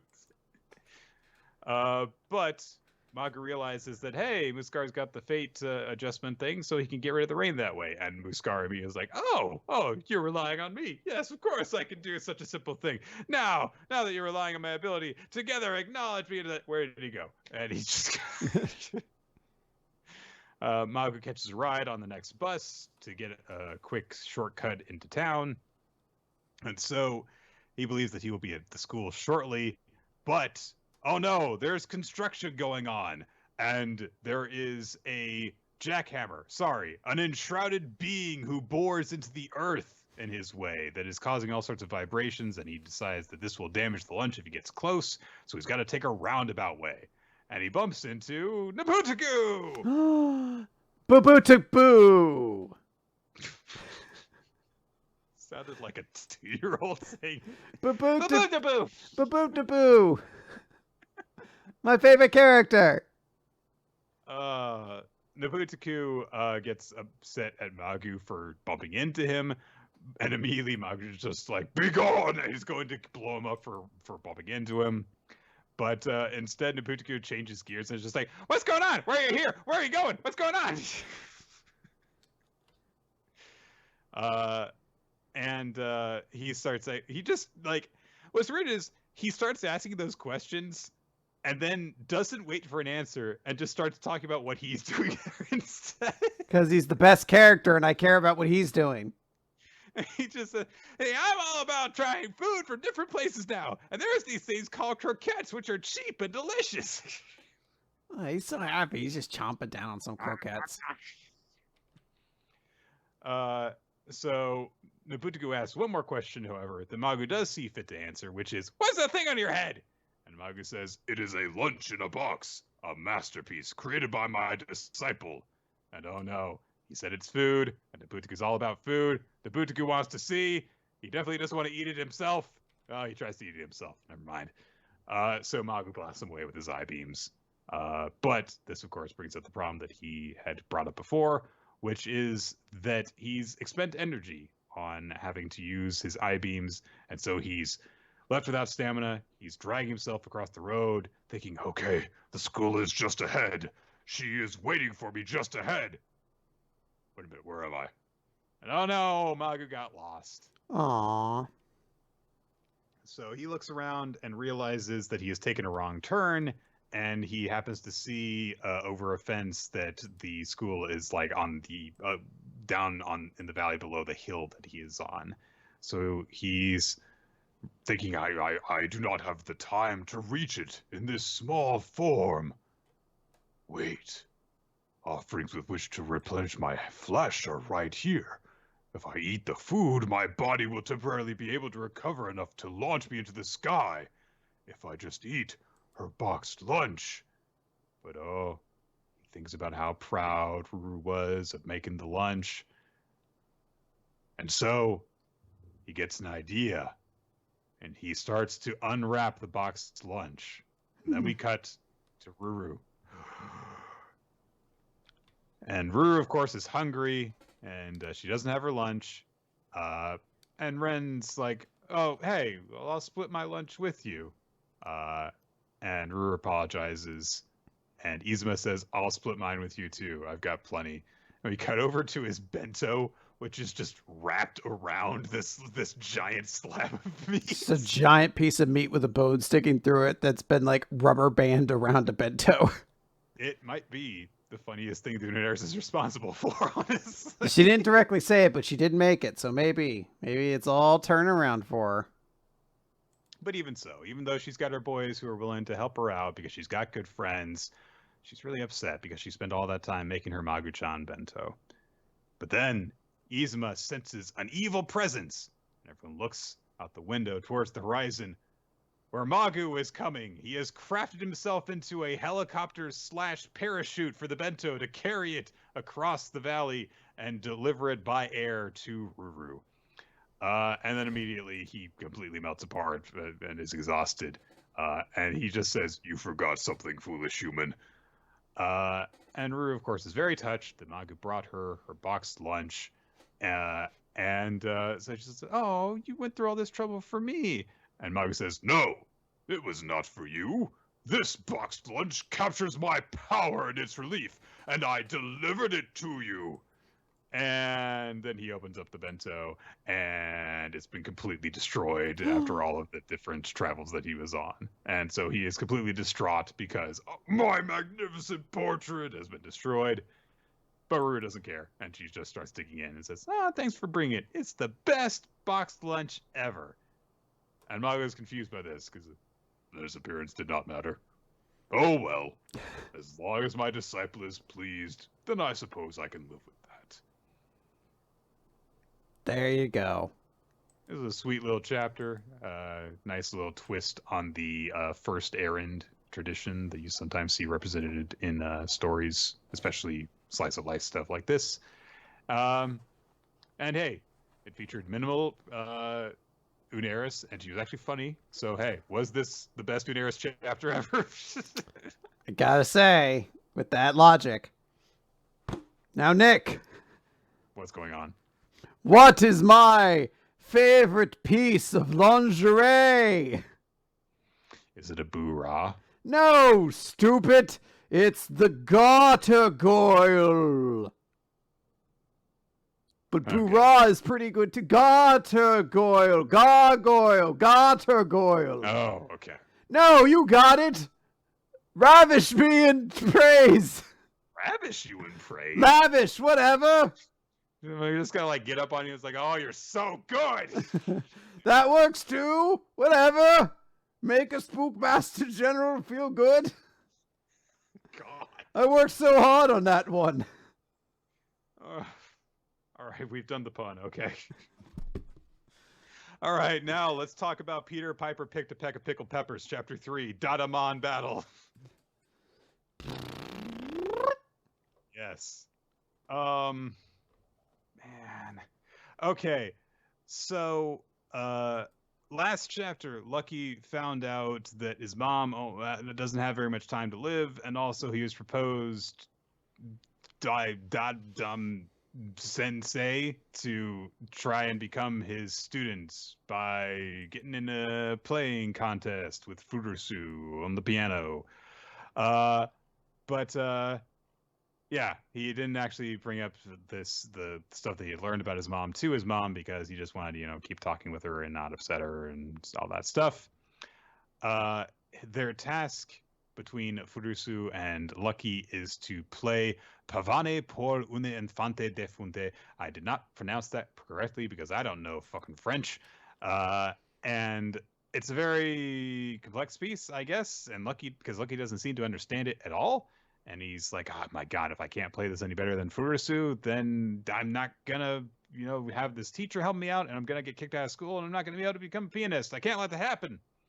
But he also is like, Furusu's really good. How am I gonna beat her? He then stumbles across Furusu, who is just sleeping outside by a tree. Although she took the trouble to put up a little sign on the tree that said "Do not disturb," so she plans ahead, which I appreciate. Mm-hmm. He goes into the library to try and study, and he comes across a magazine, I guess. Wait, no, it's the school bulletin, I guess. Okay. And there is a girl who is being interviewed, and Lucky comments, "What's this interview? Oh, I know her. She plays the keyboard for that really popular band." The least possible information given by this bit of exposition is that, oh, I know her. She plays the keyboard for that popular band. Well, don't you worry, Nick, because clunky exposition is rare in this chapter. I'll tell you that. But also she went to this school, so I guess she's no longer a student there, but she was interviewed by the school because she was alumnus, I guess. Anyway, so one of the questions just so happens to be, what do you feel when you play Pavane, the piece that Furusu and Lucky have to play? And she answers, Pavane is a nostalgic piece for me. It's not about a dead princess, it's about a wistful princess. I always play this piece as the queen, and I feel melancholy and lonely. And so Lucky goes, wow, that's what she's thinking when she plays that piece. Yes. That is what was just established by the interview. That was the question that she answered. Wow, I read the whole page. Good me. Me. I'm the best. He does it like doesn't he practice piano? He just goes home and starts taking a nap. They're just like, wait, no, you have a piano recital coming up. Like, huh? No, I read the whole page. Oh, boy. So, but this makes Lucky think, okay, well, what do I think about when I play? And he just says, well, whenever I play the piano, I'm just thinking about, playing for my mom. I never change what I'm thinking about. I only imagine my mom listening to me. And then he goes, am I a mama's boy? Which he didn't need to bring up because, that's kind of like directing the audience to think the worst of him by saying that, your mom's in the hospital, dude. You can care about her without worrying about what people will think of you. He's having grief, He's the only kid. Like his parents had a divorce. He's the only kid taken by the mom. There's going to be a part of him that deep down has self-consciousness about being the mama's boy. Yes. He then tries to look up variations of Twinkle Twinkle Little Star, I guess. I'm not sure exactly what is going on with this possibly because I don't freaking know anything enough about music and piano music to understand what the fuck is going on. But yeah, I know nothing about music, but he's gonna play Twinkle Twinkle Little Star. Because that's a song. Takes people to another place. I guess that the point is that there is a piano arrangement of Twinkle Twinkle Little Star, which is "Oh, Shall I Tell You, Mama?"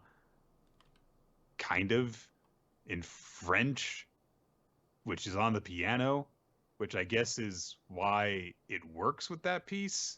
I guess. I don't know. So anyway, the Don Sensei is creeping up on Lucky while he's looking at this stuff, and he's like, yes, you have gotten it. See, there's 3 steps. You gotta think of the essence of the piece, and 2, take someone with you, 3, to another place, as opposed to taking someone nowhere. That's really 2 steps, but I made it 3. No, it's 3 steps. Step 1. 3 steps. Think of it. Step All 2. 3 steps. Take someone. Full stop. Step 3. To another place. Anyway, when all 3 steps, the taking, the thinking, and the to another place. Now that I've given you my 3 lessons, I will charge you per lesson. And of course I did 3, so you owe me $300. And lesson 3 is just to another place. Again, think of the essence of the piece. Take someone with you to another place. It couldn't be simpler. 3 steps. Just think of it in the easy mimic sort of cue. Think, take, 2. And you'll never forget it. TTT. I almost wish there was another. Maybe it would be better if they were all P's, though, and there were 6 of them. Purchase, plan, practice, play, perform, which is different from play. Yes. And profit, which is what I get. Yeah. Now give me my money. That's $600 for that lesson. Also, you're the 7th piece, so give me another one. Just ties it all together. Listen, I'm actually very terrible at teaching piano, but I am great at pyramid schemes and ripping off desperate children. I bought this whiteboard so I could draw steps on it, and I'm really fucking getting my mileage out of it. Everything to me is a step-by-step process. I actually did not take any form of certification to become a teacher at this school. I just have a lot of dirt on all the other teachers, and they let me sit in on all of the tryouts that happen at the school. Would you like me to explain to you how to make a peanut butter and jelly sandwich? Step 1, take out the bread. Step 2, onto the counter. Step 3, grab the peanut butter. Step 4, from the refrigerator. Step 5, unless it's just been purchased and the seal. Step 6, hasn't been broken yet. Step 8, smear peanut butter. This is a 400 step process. I'm not gonna lie. What about steps 6 and 7? Oh, I forgot. Take out the knife. Step 7, from the drawer you keep it in. Step 7, unless you for some reason keep it somewhere different, or you just washed everything but haven't put it. Step 8, away. Step 72, pick up the sandwich. Step 73, from the counter. Step 74, bring it. Step 75, to your mouth. Step 75, E. Step 76, tuh. God. That will be everything you own. Okay. We've had the most fun with this series we're ever going to have, Nick. Just remember that. That was the most fun with this series we're ever going to have. Dadan Sensei says that if he can do all three, not 2 of those steps with the piece that he is having him perform, then he could, potentially beat Furusu. And he says, hey, if you can do that with the Pavane, this is a miracle made possible because Gakuan Otogami abandoned you and your mother. So you should cherish that. You should cherish the fact that your dad hated you. It's a gift when you think about it. God. Lucky just doesn't take any offense to this. He's just shocked that Dadan knows all this. And he's like, well, yeah, it's because the image that you broadcast when you play that piece, yeah, when I look at you and the kids, yeah, I can see the entire Otogami family that way. Anyway, it's like I can look into your past and find out all your personal information when you think about it. Just slide that all in. So there's a really, really, really weird moment here. And that's saying something for this chapter of this series, which is, so Dadan essentially just kind of recaps Lucky's life. And then Lucky goes, huh? Oh, that's right. He's one against my dad or something. Okay. So Lucky wants to know more, but Don's like, no, that's for a future chapter. We'll have that down the line. We gotta pepper out a little bait to get you on the hook, my little fishies. Yeah. So Lucky thinks to himself, I don't know what he meant, but then, he overhears some music coming from another room. It's a really complex piece called Mazepa. And so he goes into the room and, hey, it's Furusu playing. And there is actually kind of a cool visual of Furusu playing because she's like going bling and all the sound is blasting out of her. Of course, Furusu sees them kind of spying and she just kind of doesn't even really give Lucky a second look or even greet him in any way. She just walks out past him while Lucky is left awestruck and thinking, shit, I don't think I can win. Oh man, what am I gonna do? And so he wanders to a freaking convenience store later on, just thinking, shit, what am I gonna do? How am I gonna possibly win? He goes to purchase something, and oh hey, Furusu works there, and she rings him up. And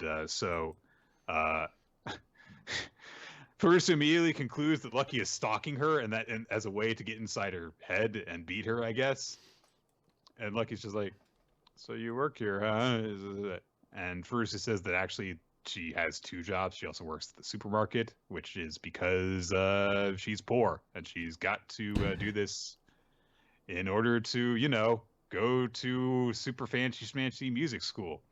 And on exec cue, her mom comes in to give you the rest of her backstory. Yep. Well, no, she comes in and is just like, yeah, I'm going to go hang with my boyfriend later with this bottle of wine, brand wine. Yeah, it's good stuff. So, and she leaves, and then Lucky's like, is that your mom? Because clearly it is, because she looks identical to you. And Furusu says, yes, she used to be a pianist. That is, until she lost a go. It's such a weird line. Hang on, you wanted that candy bar, right? Here's your exposition to go with it. By the way, let me explain how my mom lost the competition to the undisputed best ever and was disgraced and marred from the community forever afterwards. You went 27-1, and because of that, get out! Yeah, but he was like, the greatest pianist of our times. Like, get out! Loser! Nah, nah, nah, nah. It's a room full of just one person, but he's still there. Nah, nah, nah, nah. Hey, hey, hey. You're now poor. And there's a little bit of I guess Furusu still thinks the world of her mom, even though her mom doesn't seem to be very helpful right now, considering she's like, hey, I'm going to go get drunk and hang out with my boyfriend. And you're clearly going to be making dinner in the household, considering that I said I won't need dinner. But Furusu says she was a great mother. So maybe she just loves her that much that she's kind of blind to her faults. Maybe she was great. And now, she's fallen on hard times. She's not so great anymore. That's relatable. Yeah. Yes. Your parents are people too. They fall. Furusu says, if Otogami didn't exist, this wouldn't have happened. And I'm determined to learn from Dada Sensei and defeat Otogami. And you are not even a worthy enemy. I can never lose playing such a simple piece of music. So Lucky's like, so this is revenge for your mother. I listened for the whole conversation. Going to bed now. All right. Night, night. Furusu confirms this, but she says, I just want to get things back to the way they were before. Back to when my mother would gently pat me on the head after I played her music. Yep. So that's what she wants. Lucky is left with this to think about, and so it comes to the day of the battle, and so he's like, I've got to win this. But I'm also worried about Furusu, and I want her wish to come true, but I have my wish. And then he realizes something that he can do. I guess, an hour tops before this competition goes down, he figures out what he should do. He puts all of the pieces of the 3-piece puzzle together. 2-piece puzzle, sorry. It's just that, he thinks that it's 3 because what Dada said. Anyway. He stops midway. He starts taking her, and then he's like, where do I take her? Where do I take her? Oh, right. T, to another place. He has to, count it on his fingers. Yeah. He has them tattooed onto his fingers. Think, take, top. What the hell does that mean? Think, take, toenail? Huh. That's clearly not a toenail. That's on my finger. I don't know. All right. So, he's like, I don't know if I can do this, but I'll try. And so he starts playing the piece, and immediately First is like, he's playing it shit. And it's not like this at all. Boo! You suck! Starts hackling Get him. out. You suck! Boo! So she's like, it's more like this. It's more like this. But then, as Lucky gets more into it, he manages to realize the image, and Furusu suddenly envisions herself sitting at the piano while her mom is sitting next to her and patting her on the head and congratulating her and doing a good job playing. It's like, isn't that a nice little thing? He gave that to her. And so she is shocked by this, and she's like, oh my God, my mother was here, and she patted me on the head. Dada Sensei is like, yeah, isn't his performance interesting? And Furusu's just kind of shocked by this, and so she just starts to leave the room, and she's like, what? No, it's creepy. Just close the door. And so she runs off, and she's, recovering from what she just experienced. Lucky runs after her, and he says, I think I did something wrong. But Furusu just says, it was real. It was real for an instant. She turns and says, thank you. Your piano playing grants wishes, and I'm sorry I disrespected you. Then Dada Sensei is like, hey, Furusu, you've got to still play too. He says, unless you're surrendering. Well, I want you to play anyway because you're both going to be my students, because this was all part of my 3-step plan. Step 1, say that you're going to be competing against each other to be my 1 student. Step 2, make both of you. Step 3, my students. So, yes. God, he's going to make so much money with these lessons. Now he's going to get them from 2 people. Yeah. Sick. Well, he gets it doubles because it's different lessons for different people. No, it actually triples because there's 2, so that means there's 3 of them. He counts himself sometimes too. So. Yeah. Well, there's 3 of us in this room, right? So I get paid by 3 people. Yeah. Then he reveals that the next thing is that they're going to go to Sendai because they're going to have Lucky compete against one of his brothers and defeat him so that they can continue this plan, because the series is apparently Kuroko no Basket now. So. Yeah. So the only way for Lucky to achieve his dreams is to start getting in the zone, which of course is shown by the visuals of falling into an ocean and opening a door, which, by the way, when he opens, simultaneously every other good basketball player in the region feels it. They feel that he's gotten that good. And then the one dude tries to stab his eyes out. It's a good time. So, you may recall that we were saying about the last couple of chapters that the series seems to have pacing problems. Mm-hmm. I would like to reiterate that. However, in the opposite sense for this chapter, in the same way that the previous 2 chapters probably should have just been the first chapter, this 1 chapter really probably should have been 2 chapters so that you could have actual buildup of what was going on and the reveal of what Lucky could accomplish, and really actually lean into the, hey, this is a big accomplishment for him. It's not just that he can do this one piece very well, it's that he can actually potentially apply this ability to everything else. And hey, this could be his way of becoming a great pianist, or at least a good enough one to, make his mom proud. And wouldn't that be nice if he could achieve it? And also this plays into what the dynamic between him and Furusu is going to be like. It establishes more of her backstory and stuff. There's a lot of stuff here that goes on that I think would be interesting if we had had time to appreciate literally any of it. Mm-hmm. Because it's all crammed into 20 pages and it goes by instantly. and it feels like nothing ever sinks in. And I really feel like this should have been 2 chapters instead of just the one.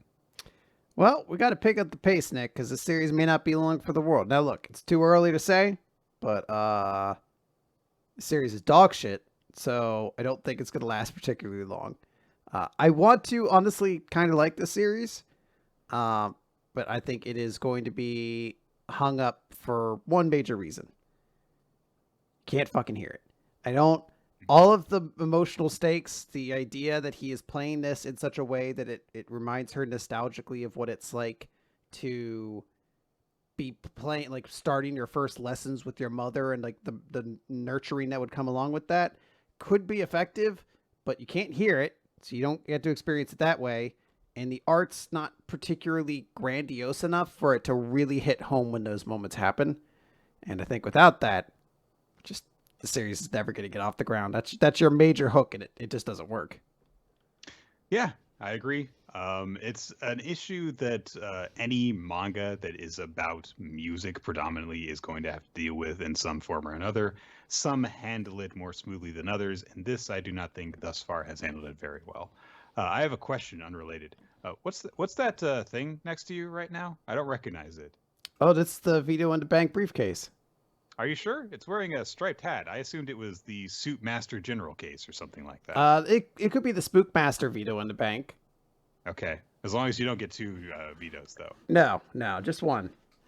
But maybe it's, what if it like starts talking like, Nick, you should pick this as your series of the week. That's not Keep it in the recap. So Chris, hold on. So Chris doesn't have to talk about it on MOR. I'm not going to do that. All right. Well, I don't want to waste a veto on this, so I guess this is just gone. Pussy. I'm saving it, Nick. I'm gonna have to like find some way to bait that out of you, because you're just gonna keep on helling that over my head. It's just gonna. It's. There's gonna be something truly awful, and one day, you look. I'm not gonna lie. It's a shame that this series is too boring to infuriate enough of our audience. Like, as I said, it's legitimately the bit about his stupid steps is the most fun we are probably ever going to have with this series. I don't think it's particularly funny. I don't think it's particularly interesting. It's very evocative of that first chapter where you're like, oh, sometimes being mediocre is okay because you're like special, and then you're like, I guess. Good luck in 12 chapters or whatever when the cancellation axe comes down, though. I mean, like, I don't know. I don't want to waste a veto on this. You made a mistake, Nick. You should have never let me just add ITLC into the recap. That was the series to use it on. I got it for free. Like a genius. Such a sucker for having, flaming disasters end up on the show, though. Like, wanting good content. I know. You're a monster. How dare I? Let's talk about Mashle, Magic and Muscles, Chapter 80, Mash Burn Dead, and the friendly card game.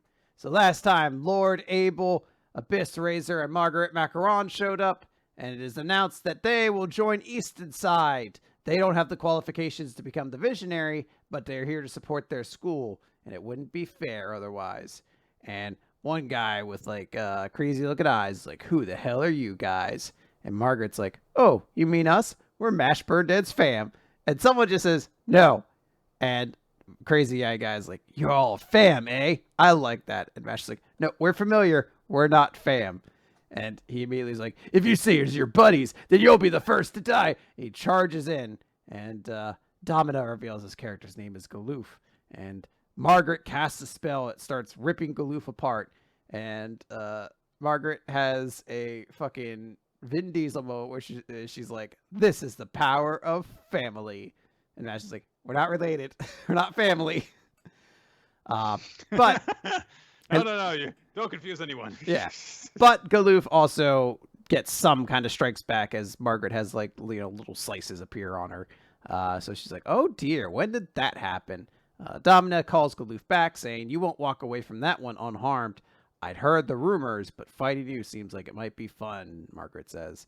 Domina's just like, ooh, but I'm in a class of my own, so I'll let the three of you participate. Big scary auras. And I mean, like, there's just an announcement, just like, hey, don't decide things on your own. We had like a tournament set up. Well, I guess since we have to change everything around, the tournament will be held tomorrow at a different venue. Mash just like, oh, it's not today. So the ceremony ends, and Mash just asks Lord Abel, like, hey, didn't we fight earlier? Why are you helping me? And Lord Abel's like, to repay a debt I owe everyone, nothing more. Mash is like, repay? Did I loan you money? And Lord Abyss Razor's like, it was more important than money. Mash is like, so like a cream puff? Like his eyes turning. And then we cut over to all of the boys playing Go Fish, or Old Maid rather. And Lord Abel says, Old Maid is perfect for forging bonds of friendship before a fight. Now draw your card. And Dot tries to draw a card from Lord Abel. And Abyss Razor puts a blade to his throat every time he tries to grab any card that's not the Joker from him. So Dot's like, I hate this game. And then we have to do the joke that one person doesn't have a poker face, and it's Mash. Well, of course. And Dot tries to take the card from Mash. Any card that's not the Joker, he's immediately holding too tight that he can't pull. He's like, I hate this. I hate this game. What are you, a child? And Lance has to scold him, saying, Mash, that's no good. I don't want you to grow up to be someone who cheats. And Mash is like, okay. So he gets scolded like a child. Yeah. So Abyss Razor comes in saying, this final exam is going to be quite the challenge. The six from Walker are quite strong. But Walkus's focus has honed them very well. We have to be particularly careful of two people, Domina and then the person with the shark tooth mouth, who is revealed to be Levis Rose Quartz, the bureau chief's son and former student at Easton. And they're like, oh, wait, he was an Easton student? Like, yes. He was nearly expelled after almost killing a teacher because of the debate. And the teacher himself was an alumni of the Magic Who's Bureau. the best starting Pokemon? Yeah. If you say anything but fucking Charmander, I'm going to explode your goddamn kidneys. Actually, I think that for beginners, Bulbasaur's Oh, my kidneys. We just get more exposition. Yeah, he was a first year, he was a prodigy, but no one realized, oh, he had to be transferred to Walkus instead. And then Domina must be even stronger than Rose Quartz, because if he wasn't, how could he command him, basically? And they kind of just reiterate, hey, Walkus has a winning record against us, so we really can't let our guards down here. And then they just end it by being like, all right, let's play bullshit instead. All right, bullshit sounds more fun. And presumably they just play that because we don't... we guess we do cut back to them later. We cut over, though, as Domina is over there where Innocent Zero is resurrecting still in the tank, doing restorative stuff. And Domina's just like, Father, the wait's not much longer. I'll make your dream a reality. That's why we're born. But you, Cell War, you suck. You accomplish nothing. So I guess I'm just going to kill you because you're so weak. And presumably Cell War is killed, but we don't actually see it happen. We just see a giant blood spatter. So maybe Cell War shows up to be a hero at some point. And then the chapter ends, cutting back to the boys. And they just are sitting around a circle going, BS, BS, BS. Because that's their favorite character, Magu-chan. Yeah. That's also how you play BS, is just you constantly call it every single round. I hate people who do that. Bullshit. Bullshit. All right. Ooh, wait, Nick. Before we get to that point, what is my favorite lunch meat? If you say bologna. Bologna! I thought that was the Monsters theme, but it's not. It's something different. It's Baby Elephant Walk. But imagine if it was spooky. All right. Bologna! My favorite lunch meat. All right, so let's move on to the Elusive Samurai, Chapter 34, Etiquette 1334. So we begin this chapter with I believe, a new character, a messenger named Akazawa Shinzaburo, who is a Shugo working for Takauji in the region. And so he is trying to root out any of the Hojo that are in the area. Actually, he's not saying this. Rather, it is the weird eye guy, Sawamura, who's Sadamune. I keep forgetting his name. Sadamune is the guy with the eyes. Yes, Sadamune is saying this, but he sends the messenger Shinzaburo in order to deliver this message. And so while he is there talking with Yorishige, they're like, "Oh, they're all making nice," and it's like, "Oh, ha ha," and smiling. Look at how formal and good we are. And Tokiyuki is observing all this, and he clearly doesn't really get it because it's like, yeah, I mean, they're squabbling over land, but they're just still observing the proper etiquette. Is this just because they represent the foremost powers in the region? Then the messenger Shinzaburo says, "My lord has one request," and he points out Tokiyuki and says, "Is that Chojumaru?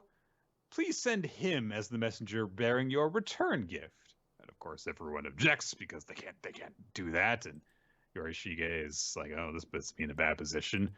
Of course, Shinzaburo very knowingly says, "Or perhaps there is a reason you cannot part with such an apprentice." So the whole thing is like interpreted as if Sadamune is like the teacher in a classroom with a really, really big head for some reason. I don't know. Who has pointed out the troublemaker. And so they're like, "Oh man, is this Ariba?" Oh wait, it's a Detective Conan reference. He's done his Detective Conan, like pointing out the perpetrator. But again, his head is really big for some reason. Well, because his eyes are so big, it has to fit the rest of his face. I guess.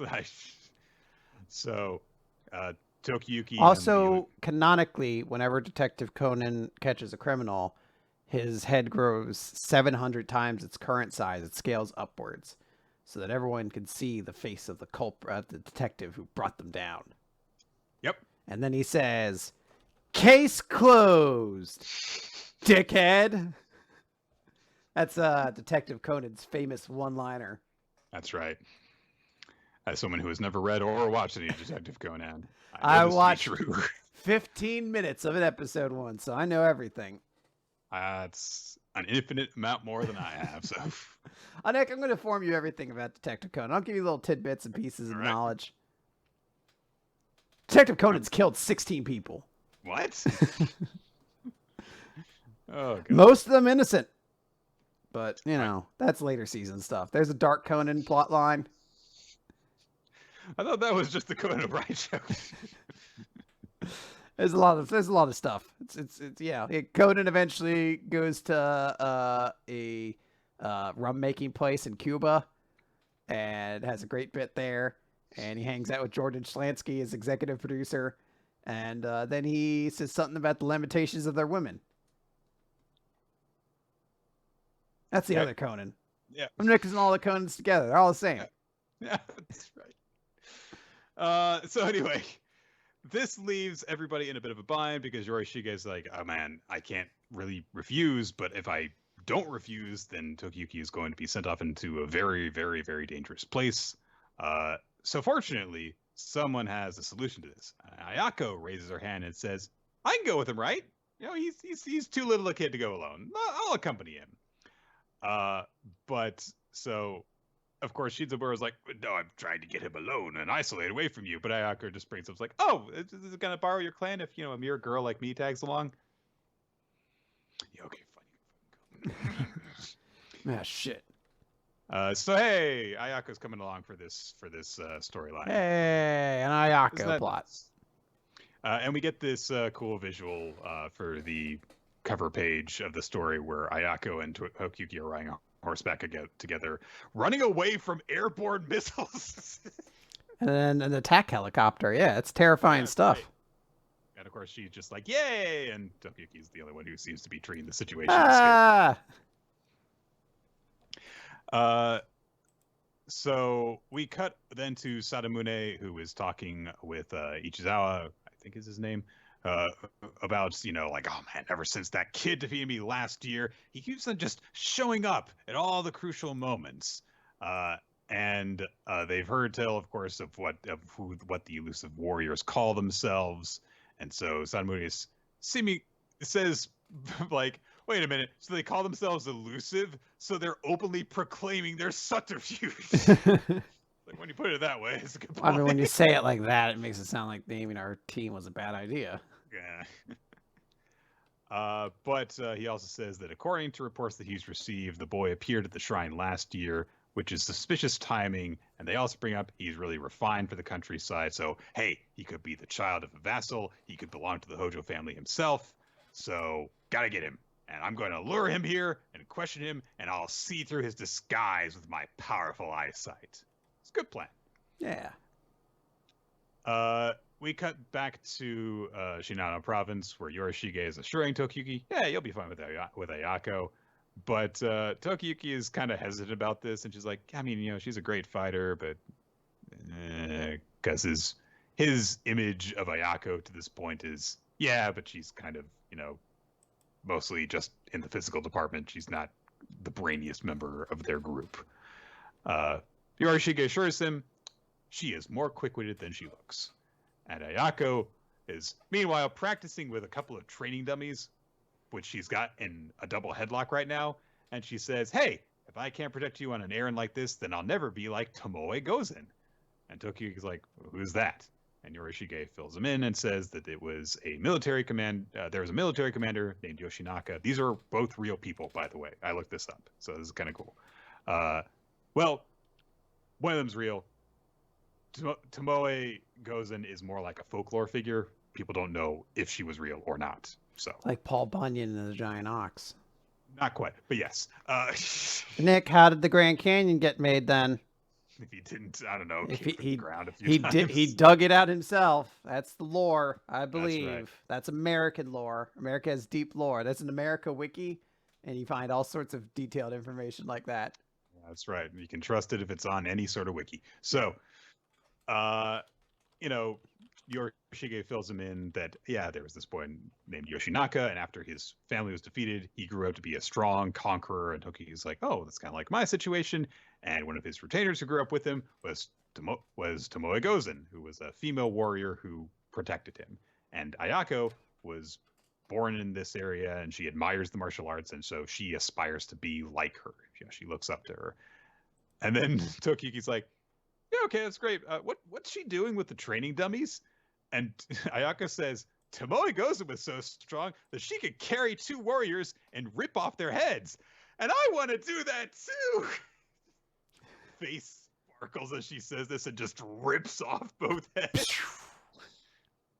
It's such a grandiose thing. Like, just shooting. Like, I don't know why. Like, the way it's drawn. Like, again, you could just tell that this is by an experienced mangaka who knows how to make a scene like this extremely cool and fun. Yeah. And yeah, I love that her point is just like, yeah, I want to be big and strong so I can rip off people's heads. That's fucking goals. I'm proud of her. Ayako for MVP. She's the best. I mean, I guess I would expect no less from a series that said that where a guy said that if his head got chopped off, then he would, crawl up a guy's butthole and eat him from the inside. So, yeah. Yorishige brings up that, of course, Tokiyuki is going to be questioned, and if he makes a mistake, it could end in great danger, and this is envisioned as a choose-your-own-choice conversation from a video game where one of the choices is just, I'm Hojo. Yeah, it's like a visual novel. And so he brings up, like, hey, Yoshinaka was a strong person who was strong in battle, but he wasn't well bred. He didn't consider others very well in conversation, and so he fell from grace. And this is portrayed as Yoshinaka just shoving a bowl of rice in a guy's mouth, which, okay, that's one way to get people to turn on you. Yorishige then squishes Tokiyuki's head. Again, he makes another goofy face as a result. It's not quite as good as the previous one when this happened, but it's still pretty silly. But he's like, you got to study. You got to study so that you are, well-read and so that you don't evoke any suspicion of Sadamune. Tokiyuki goes with Ayako, along with the messenger, to go and meet with Sadamune. Ayako and Shinzaburo sit outside the room while Tokiyuki goes in to speak with Sadamune. And so Shinzaburo says to Ayako, "Hey, so how old are you?" Ayako's like, "Oh, I'm 9. "Oh, I was going to invite you to be my mistress." Ew.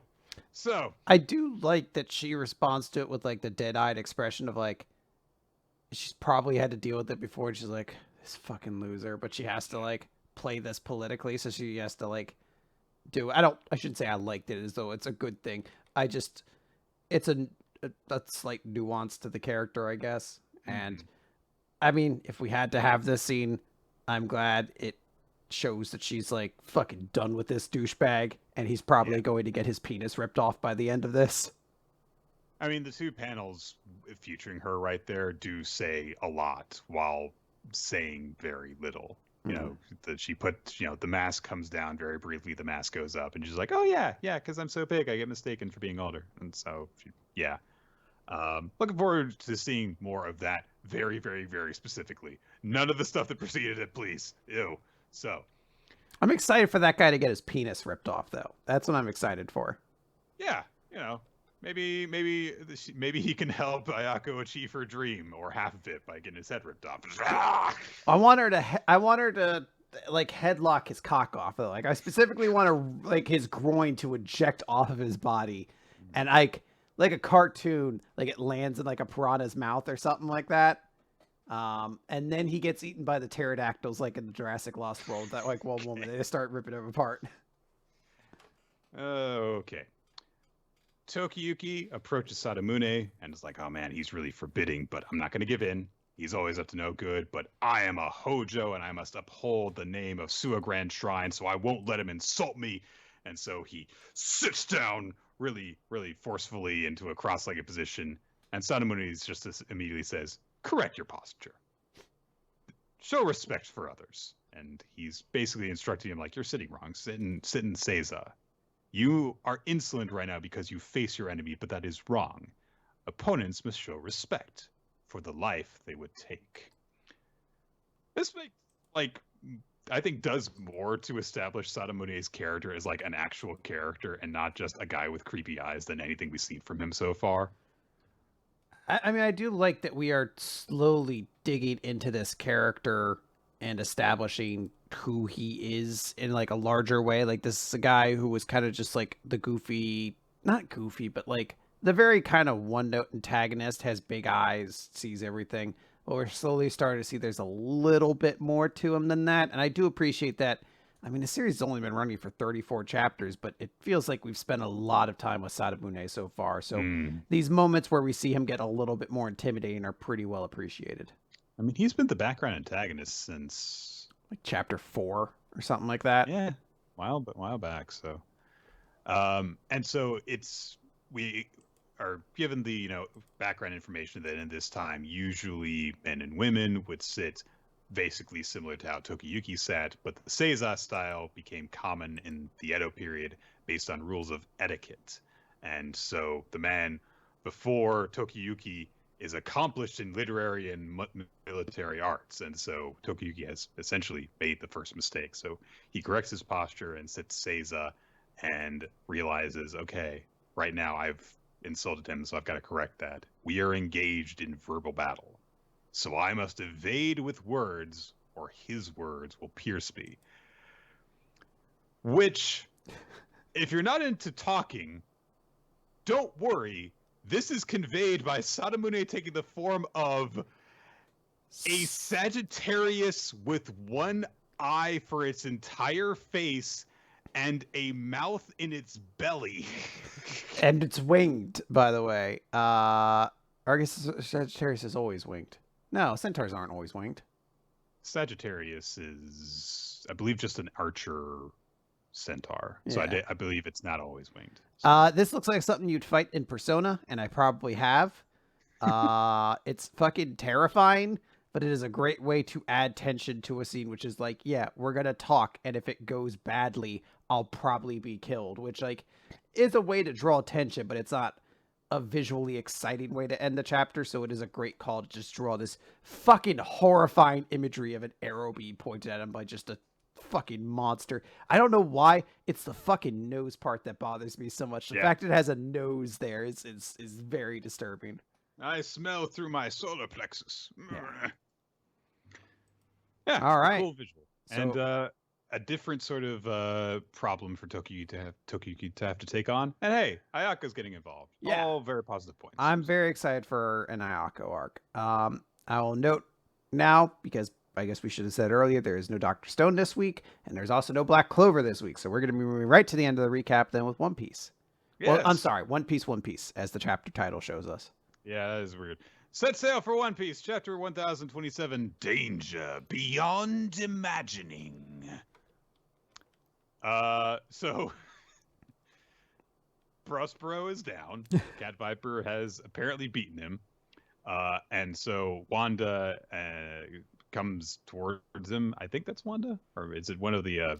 It's Wanda. Wanda and Carrot both hug him. Yeah. Carrot hugs him, and Wanda is there. Look, Nick, you don't have to remember their name. They're both equally irrelevant minks. Aww. Okay. So, they point out like, hey, the moon's out again, which is kind of weird.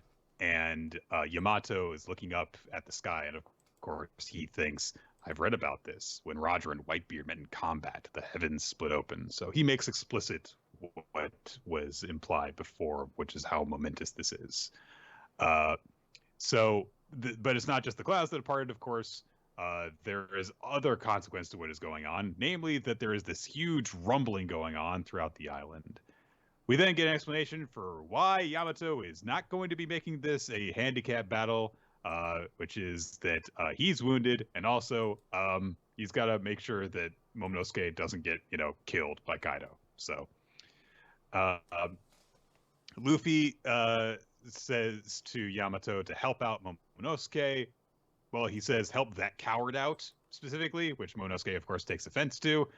But Momonosuke's like, hey, I know what I have to do, but, people don't change their nature really quickly like that. But Yamato says, hey, come on, let's go. I'm sorry about that I left your side before. Kaido tries to stop the two of them from leaving, and of course, Momonosuke gets scared. But he gets set to leave and runs away as Yamato deflects an attack from Kaido, who is chasing after them. Luffy very inventively grabs Kaido with his legs. I don't know. I guess it leaves his hands free for punching? Yeah.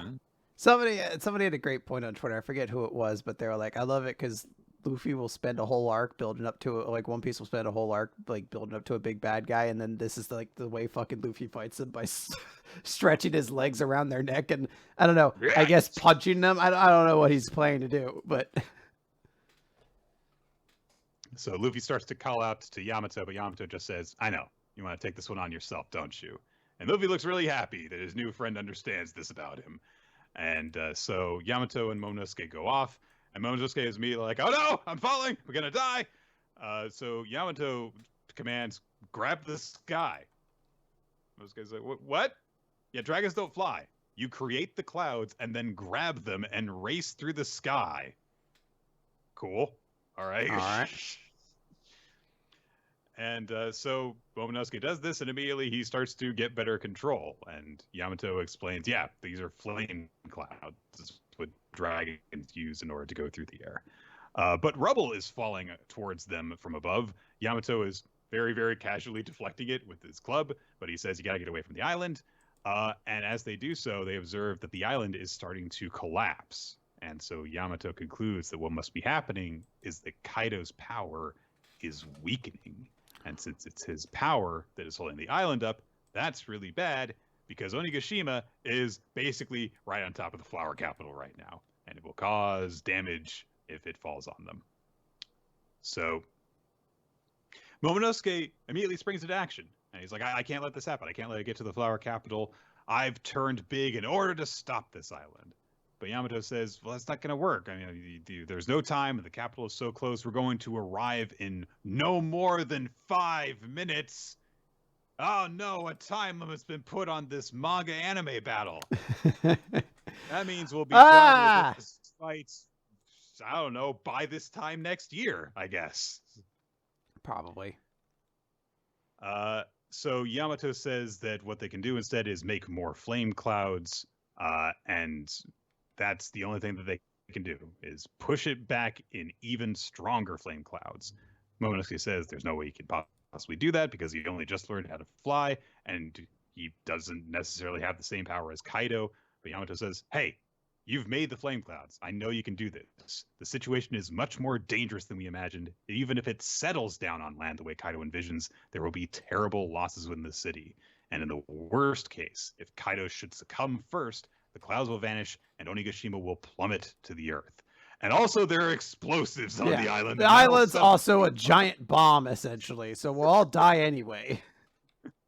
So everyone's going to die if the island falls. And so Momonosuke says, well, then maybe we should stop Luffy. And Yamato just whacks him on the head with his club and says, no, we can't do that. We can't tell Luffy to hold back. What are you talking about? That would be bad in so many ways.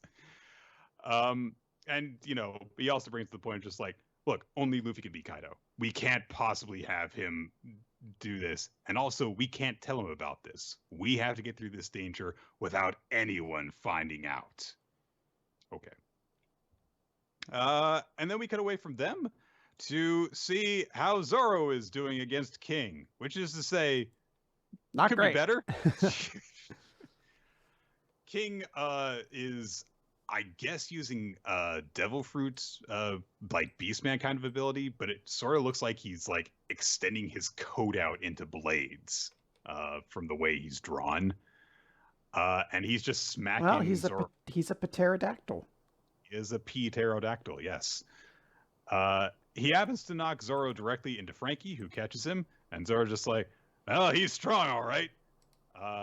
Then Frankie says, you want help? Nope, no need.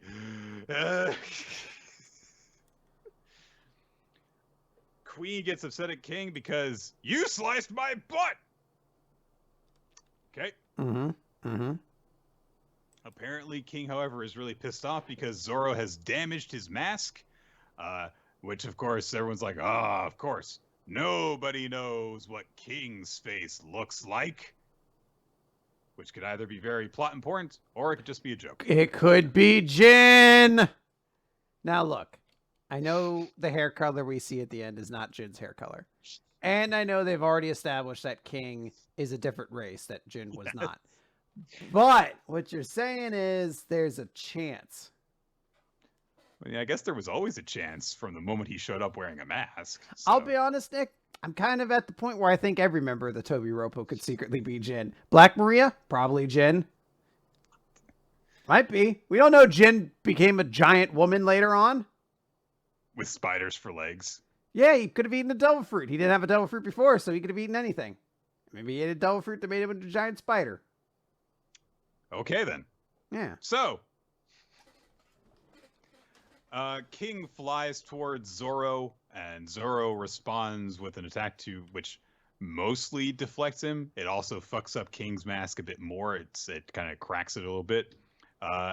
Zoro goes flying through a wall again. King flies in after him and just keeps on pursuing him and smashes into him and smashes him all the way outside of Onigashima, which makes Zoro go, hey, wait!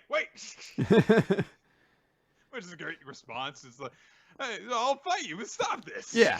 He basically goes for a stage knockout, and Zoro's like, what the fuck? What's fight? Like, come on. Let's actually fight. Final destination, come on. Yeah. Quit edge guarding, asshole. So he uses a two-sword technique to, I guess, hit the air and knock himself back onto the island. Because he's Zoro and he can do that. And Zoro's really pissed off at King about this because he's like, hey, if you're going to kill me, at least let me die by the sword. Show some respect. But King turns and looks at Zoro and says, I'd ask the same of you. And through the cracked part of his mask, you can see he's got kind of tannish skin and light-colored hair, I guess. Anyway, that's the chapter. Yeah, so I'll say this. Like, this is the most... Like, I care about King monumentally more now than I did, a week ago or whatever, where, like, I was kind of at the point of, like, oh, we got a lot of detail about Queen, but nothing about King, really. beyond like little teases. But now that we've seen him fight a little bit and seen how strong he is, I'm like, all right, this dude could be kind of dope. I could dig this. It's not the, and it also sets up the stakes of like, hey, what's Momonosuke going to do in all of this? Like, okay, now Momonosuke has a big plot thing to do, and presumably Yamato will be involved helping him with that. So, you know, I think everything's moving forward. I still don't think we're going to see the end of this arc this year, but it definitely feels like we're closer to the end than the beginning. Yes, absolutely. Obviously, we've got a few different battles to wrap up, but it does seem like, okay, we've narrowed down the stuff that's actually important now that we've gotten rid of, the Topiropo, and we've gotten rid of Perospero, and no, wait, he's still around. Hang on. We got to chop off his heads again. Yeah. We also, don't forget, we have the ninja fight going on, too. Everyone wants to know who's going to win between Raizo and Fukuryoji, or whatever his name is. I completely forgot about that. How could you forget about the ninja fight with two characters I don't care about? Oh, man. Yeah. It's Raizo, the 5th most interesting member of the Scabbards, or probably lower, honestly. I'd have to start thinking about it. Yeah, there is obviously still a little bit of minor stuff going on, but we have definitely pared down like all the stuff that was happening. There's obviously also the stuff involving Big Mom. And that fight's still gonna have to go on. And Killer and Basil Hawkins, I think, too. So Basil. So there's some stuff going on, but it's narrowing down. So yeah. Okay, that is it. I am happy with how this chapter went. It was all right. I kind of fell off a little bit because I'm still having trouble caring about King. But at least we're heading in the right direction for that. And hey, he was established to be pretty strong, so that's nice at least. Now, an important question, Nick, is what are we going? Oh, I guess we have to do our chapter or an MVP of the week first.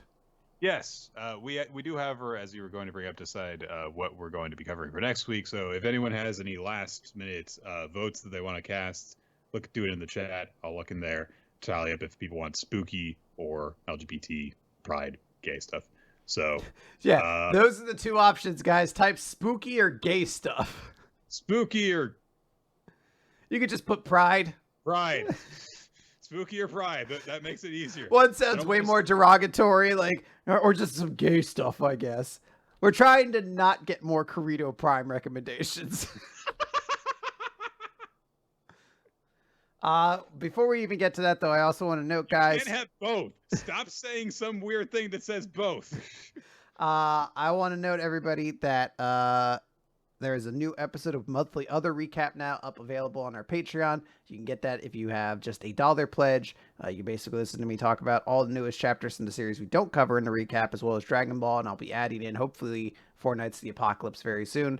And it's an extremely good time. The last one was super successful. Seems to be a fan favorite. So go make sure to check that out. As I said, only $1. Okay. And meanwhile, everyone, thank you for joining us for Weekly Manga Recap. We record the show here on twitch.tv/RoloT Wednesdays, usually starting around 7:30-ish Eastern Time. We would like to thank everyone who supports us on Patreon and patreon.com/Weekly Manga Recap. You can find monthly at the recap and other bonus stuff that we do on there. Mm-hmm. We'd also like to say, hey, if you enjoyed listening to this episode, you can watch other video versions of the podcast on our YouTube channel, youtube.com/Weekly Manga Recap, or listen to them in audio version on weeklymangarecap.podbean.com. That also gets put up on Spotify and on iTunes and essentially anywhere the podcasts are available to be listened to. We would like to expend special thanks to the people who help make the show what it is, including people in the Discord server who chat about us with the recommendation that we're working on, with the when the recap series come out, there are bi-weekly game nights. So if any of that sounds good to you, join our community. It's a great one. And and you can also use that Discord server to find the Google Doc that is maintained by Ninja X3i, which keeps track of all sorts of helpful information about the show, previous episodes that we've done, recommendations that we have covered, recommendations that people are currently making to us now, and other helpful stuff like the MVP voting and everything. Yeah, speaking of MVP voting, Let's do that now. Yeah. So my chapter of the week is going to be Undead Unluck, definitely. I think Undead Unluck had a really exciting battle chapter, and it was a ton of fun. It was super brutal. I am going to agree. Yes, I think that it was the most solid chapter that we had all the way in terms of like all the way through. There were bits of pretty much every series that I liked, but in terms of like how it felt all the way through, Undead Unluck, I think really ran away with it. Yeah. I think there's actually a lot of good candidates for MVP this week.